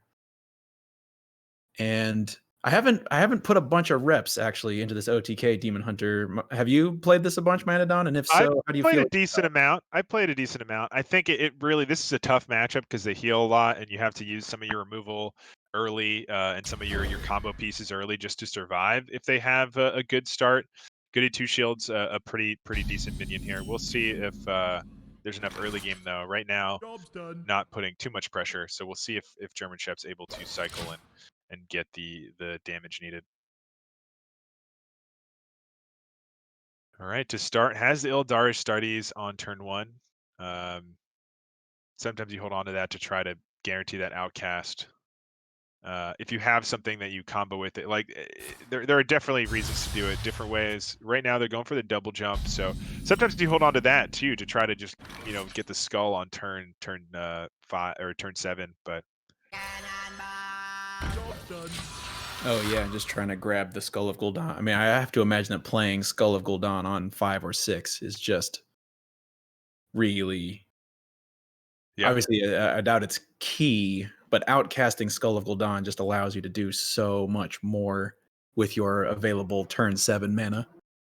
yeah, absolutely. This an interesting minion here, grow able to find for impatient. Donde. That's a good one to get.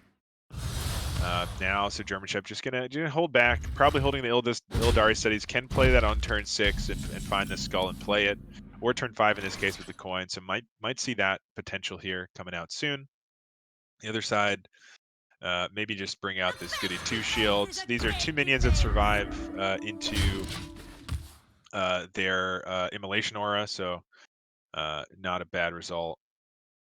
Although Immolation Aura's hero power does clear one of these at least. I have a quick mechanics question for you because I haven't seen a ton of Immolation Aura played. If you play Immolation Aura into a creature with Reborn, like if you, hypothetically speaking, if you attack this 2/2 down to a 2/1 and then Immolation Aura, will it blow up both halves? I think so. I played this deck a good amount, and I can't remember. It's not a situation I've dealt with too much, but maybe we'll see it this game here. Considering this, Yeah. well, in this case, there wasn't any minion that would have spawned between the two 1 damage AoEs. So yeah. yeah. Short. Oh, There's the Bell Scream.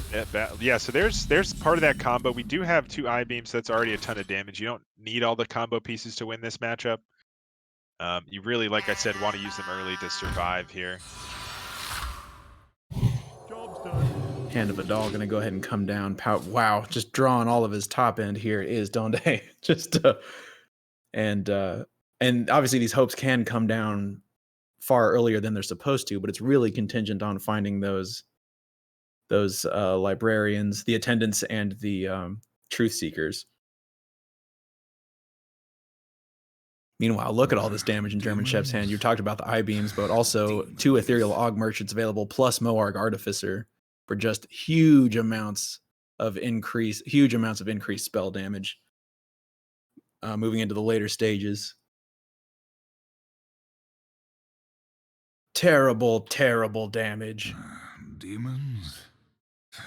Demons. And the way that those 2 things synergize, the Moarg Artificer in conjunction with Ethereal Aug Merchant, just getting to double dip on your bonuses like that is can just the amount of reach that this.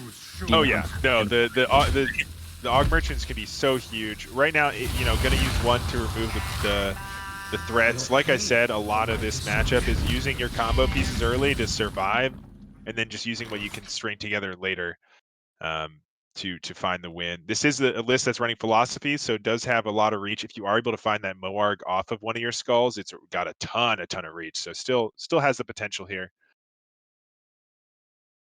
Gosh, Donde stuck with a real awkward turn 5. Let me think. Consecrate Pass. Ugh. Hero Power Argent Braggart is a 1/1, or is a 2/1. Ugh. Also, Hero power pass? Ugh.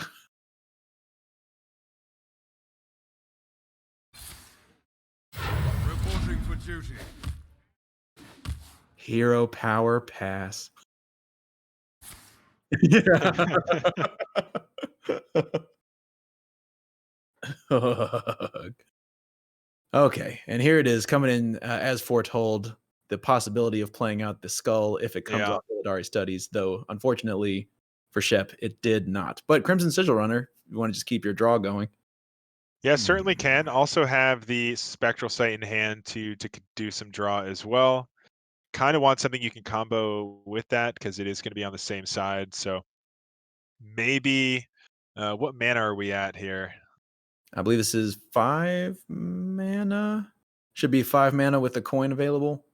Yeah, so you can play this Vile Fiend Trainer into the Spectral Sight. It does fight for board a little bit as well. Oh yeah, that's true. Time grows short. The Fell Blade also similar, but I think I like I like to think they teach me. playing this. You can coin out this Spectral Sight if you want, or just hero power off this 1/1. And it does mean that you could top deck something that negates this Spectral Sight for a little bit, but for now, just hanging on. Consecrate, a decent option here. Can play the Braggart first, get a 5/4 to contest. Yeah, I have to imagine this is going to be one of the more consecratable boards because once German Shep is playing out Moargs and stuff, it's too late, right? Let me think. Most likely, now that we've made it to the mid stages of the game.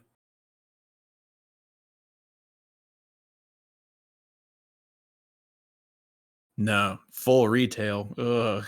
I feel like I've been making that noise a lot this game. Just, I wonder. if Donde is not going to consecrate this turn, then that would mean it's a hero power braggart pass. Yeah, that doesn't feel good either. I must move quickly. Yeah, just no discounts in all the top end right now for Donde. It's I like this braggart consecrate you were talking about because it really just sets up for next turn being able to play out the Light Forged Crusader. Donde will mill a card. He'll draw to 5. Oh no, actually he'll draw to 5, play to 4, and then A draw to 9. blunder. So Yeah, so again, not finding it, and again, kind of an awkward option. Just because you want to be able to play it in combination with this Spectral Sight. So a little bit of an awkward result. yeah, But you ever just take the Dreadlord's Bite to just, like you said, because you can play it alongside your Spectral Sight this turn. yeah, it is a little awkward. Again, you're not really getting value off of the AoE, but you do really want to play this Spectral Sight. Maybe you go for the Sigil Runner and just hope that you don't, brick something, but or this also an option here, and maybe get rid of that Lightforge Crusader. You don't want them playing that next turn. Or Libra. Yeah. Hey, I don't want them healing anytime soon. They are full cost though, but yeah, so that is that Lightforge Crusader going away. You don't want them to get the value. You have what you need, so. And now that double jump that German Shep just drew, that double jump, is that guaranteed skull at this point? Let me just do a quick survey there. I think we've seen one I-beam come and go already. The other one's in hand. Philosophy. Okay, philosophy, I guess. Still in the list as well. Still in the deck waiting as well. Yeah, let's see. Not the results you really want. Libram of Judgment here can at least remove this, I suppose. Let me think. Quite an awkward draw here for Donde, though. Yeah, here it is. Just a 7 mana Ashbringer. Get him. Got him. There's the skull. German Shep able to just rip this skull heading into turn. Yep, finally getting the skull. Are we going to be able to find... Oh, the other skull being found. Going to be hard to get it to work soon. Going to have to top deck something playable next turn to play it. But for now, can just go for one of these Warblades and chip away a little bit here. Yeah, with both sets of Warblades in hand available, and Shep knows that that the Lightforged Crusader, there's only one copy and it's shuffled back. Oh, finally some discount. A little bit slow, but maybe it'll be in time here.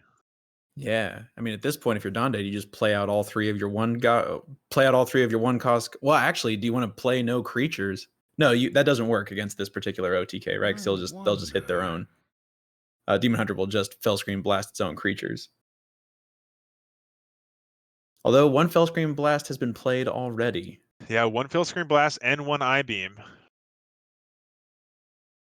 So the damage potential has been reduced, and we played both Illidari studies, and we didn't get an extra one of those, so those are already gone. It's really going to come down to finding Il'gynoth and wanting to see these Moargs off of this second skull next turn. I think it's really going to come down to that for German Chep if they're able to win this one. And so, all that being the case, if you're Donde, actually opting not to play any of the one cost cards available, just going to play a full retail Libram of Hope next turn. It looks like, by design, to try to sort of defang the second I-beam you were talking about. You know, there's the what's that, Soul Cleave. Impatient. Yeah, Soul another Cleave source. also has some damage potential there as well. So anything that forces it to be an enemy minion,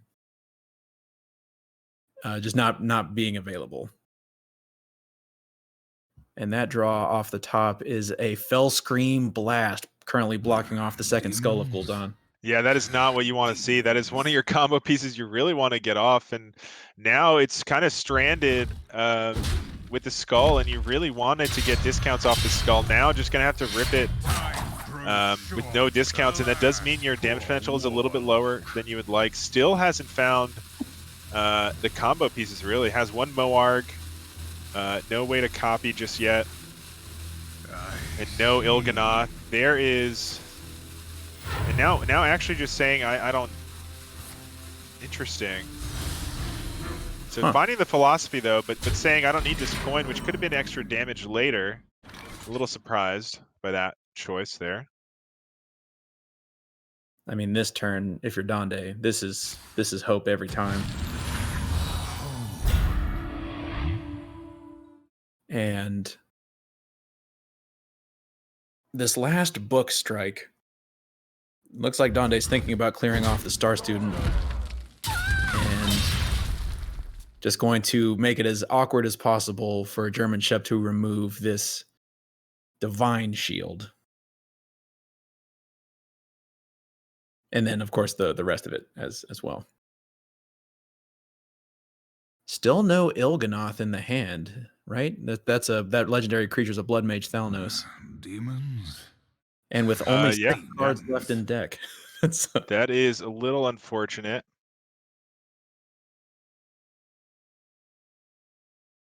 With 2 Chaos Strikes, German Shep is able to draw 2 additional cards.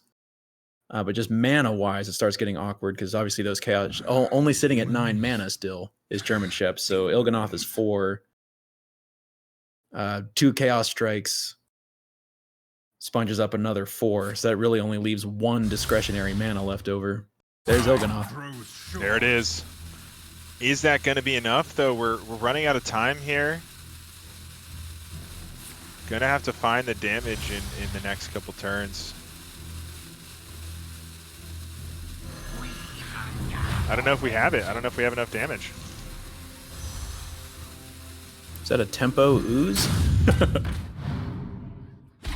Wow, and both Chaos Strikes used only for draw, weren't used for any amount of... And, you know, how could it possibly have been used for damage? But it's just knowing that it went from a potential 4 health, 4 damage swing in conjunction with Il'gynoth and the Eldrazi Warblades to 2 mana draw 1. Warriors do that with sad battle rages.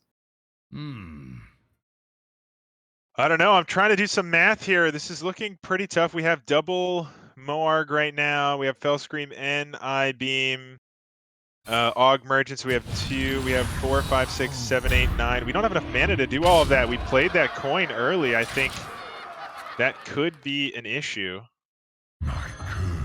Okay, well, it is go time. It is do or die time for German Shep. So let's see how they're able to structure this turn.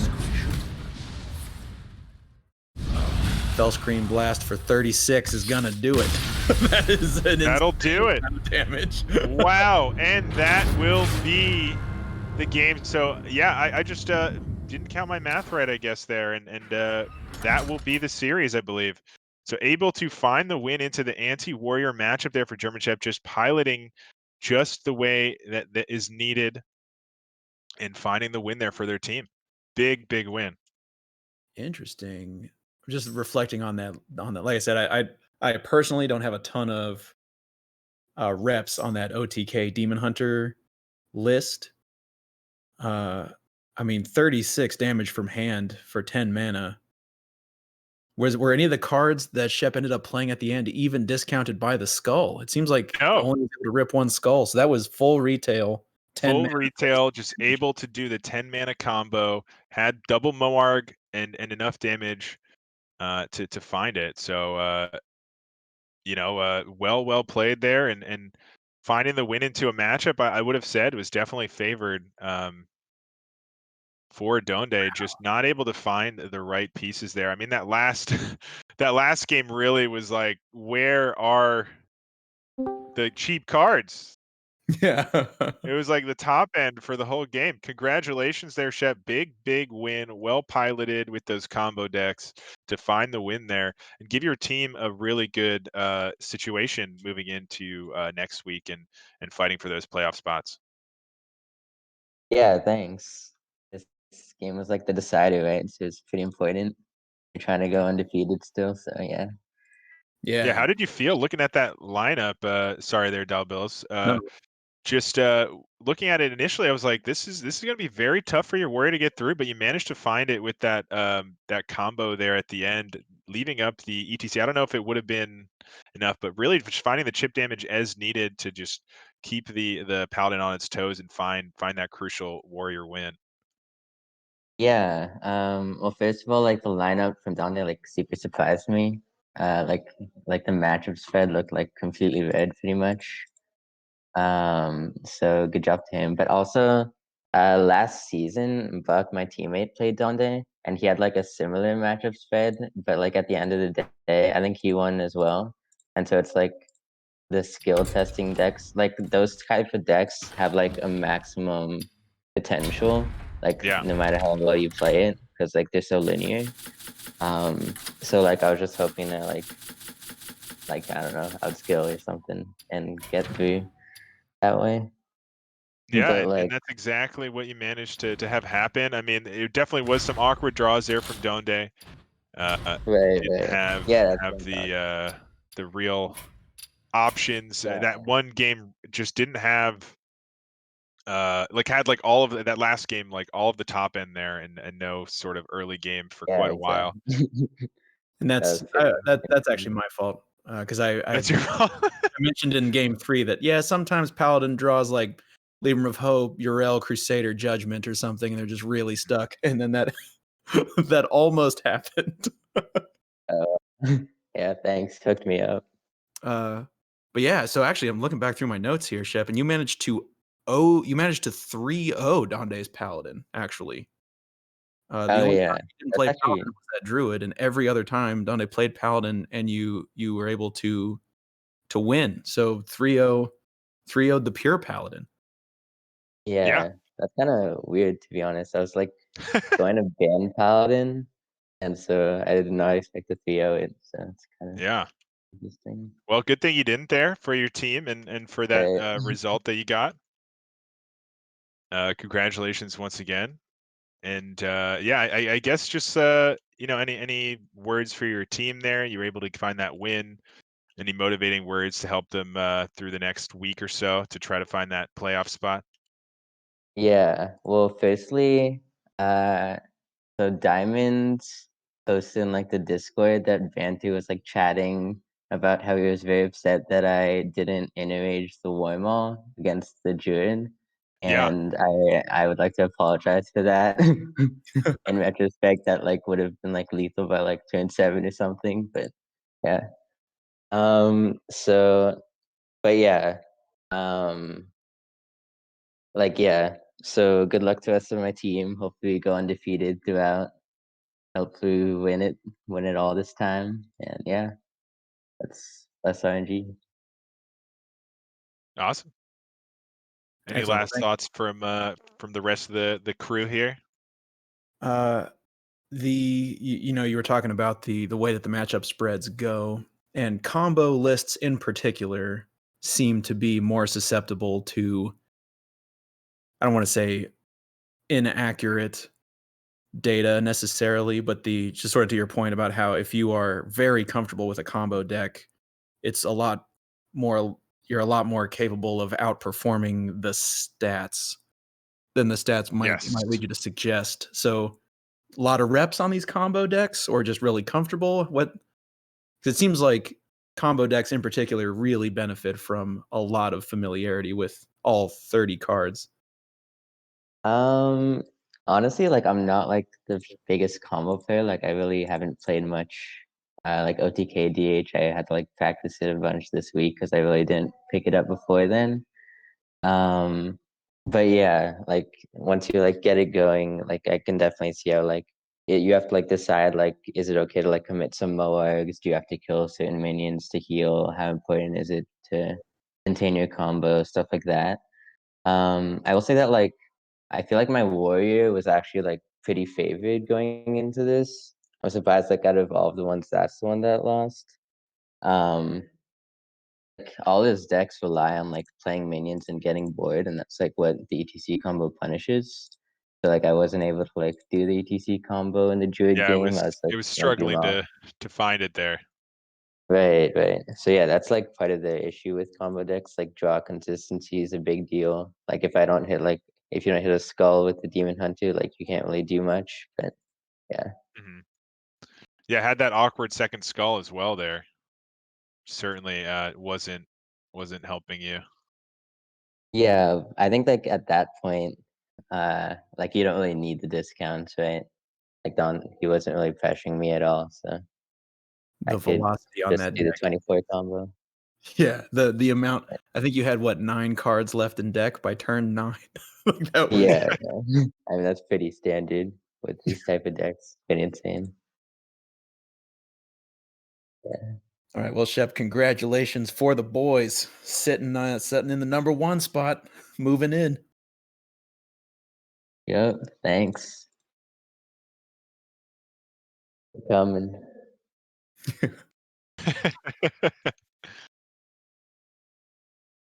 Yeah, you too. Yeah, take See care. ya. Great job. Awesome. Well, what a night. What a series of games and matches. All high stakes, all pretty cool I'm stuff, ready. and not playing out Acquire exactly as we target. expected. So My magic will always good tear to you see some apart. interesting gameplay and matchups there. I'm ready. Yeah, and just Acquire the target. amount of different The variety. yeah, and just the number of board states we got to see over the course of the evening, over the 8 games was just so many different situations that this seems like a tough time, and I'll defer to you on this one, Maya Don, but this seems like a tough time to prepare for tournaments right now, because how often are you going to hit board states you're familiar with in a metagame like this? Oh yeah, there's definitely a lot of variety and a lot of options. And it can lead to some wacky stuff, and you see such unique lineups winning, like things that it's not always the same 3 decks or whatever in qualifiers. So that's pretty cool to see. It depends on the meta and your qualifier, what you find when you're what you're playing, what you randomly get queued up against, and then just having a lineup that has sort of an idea what it wants to do and executes it. Yeah, and you can't just play 100 games of a matchup and be like, all right, I'm sure that this matchup will come up. Let's play this. Mhm. Let's play this specific matchup 100 times, so I'm ready for the matchup. Because yeah, like you're saying, the unique lineups. I mean, we saw target warrior strategies, but also 3 different flavors of warrior, 4 different flavors of warrior. Silas OTK, Enrage with ETC, Enrage without ETC. I guess we didn't actually get to see the big warrior, but it was technically here. It was there. Yeah. I can say that it was there. Yeah. Big warrior. It was there. It was there. Yeah. Saku, what can our viewers look forward to in the coming days? So much.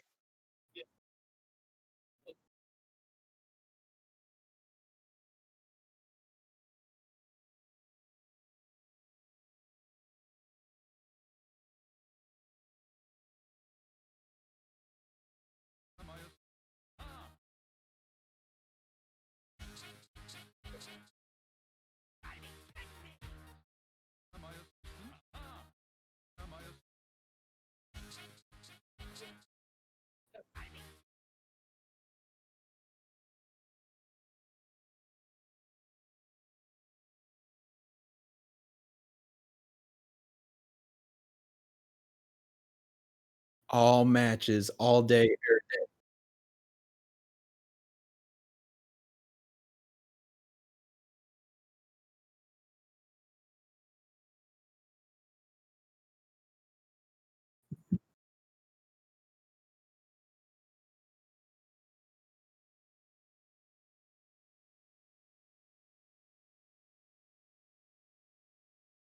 Do it. I did it and I won. So if you do it, you'll win too. That's right. So I promise you'll win. On stream, you definitely have at least a 50-50 chance.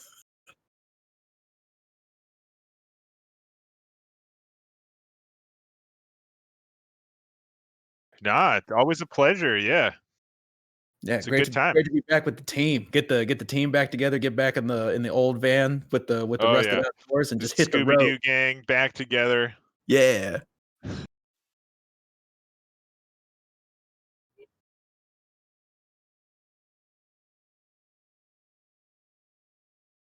Oh yes. Oh yes. What's his name? Vasily Kaminsky or whatever. Oh, The yes. Slap Master. Yes. Oh man. Lavat or something? Throwbacks. Yeah.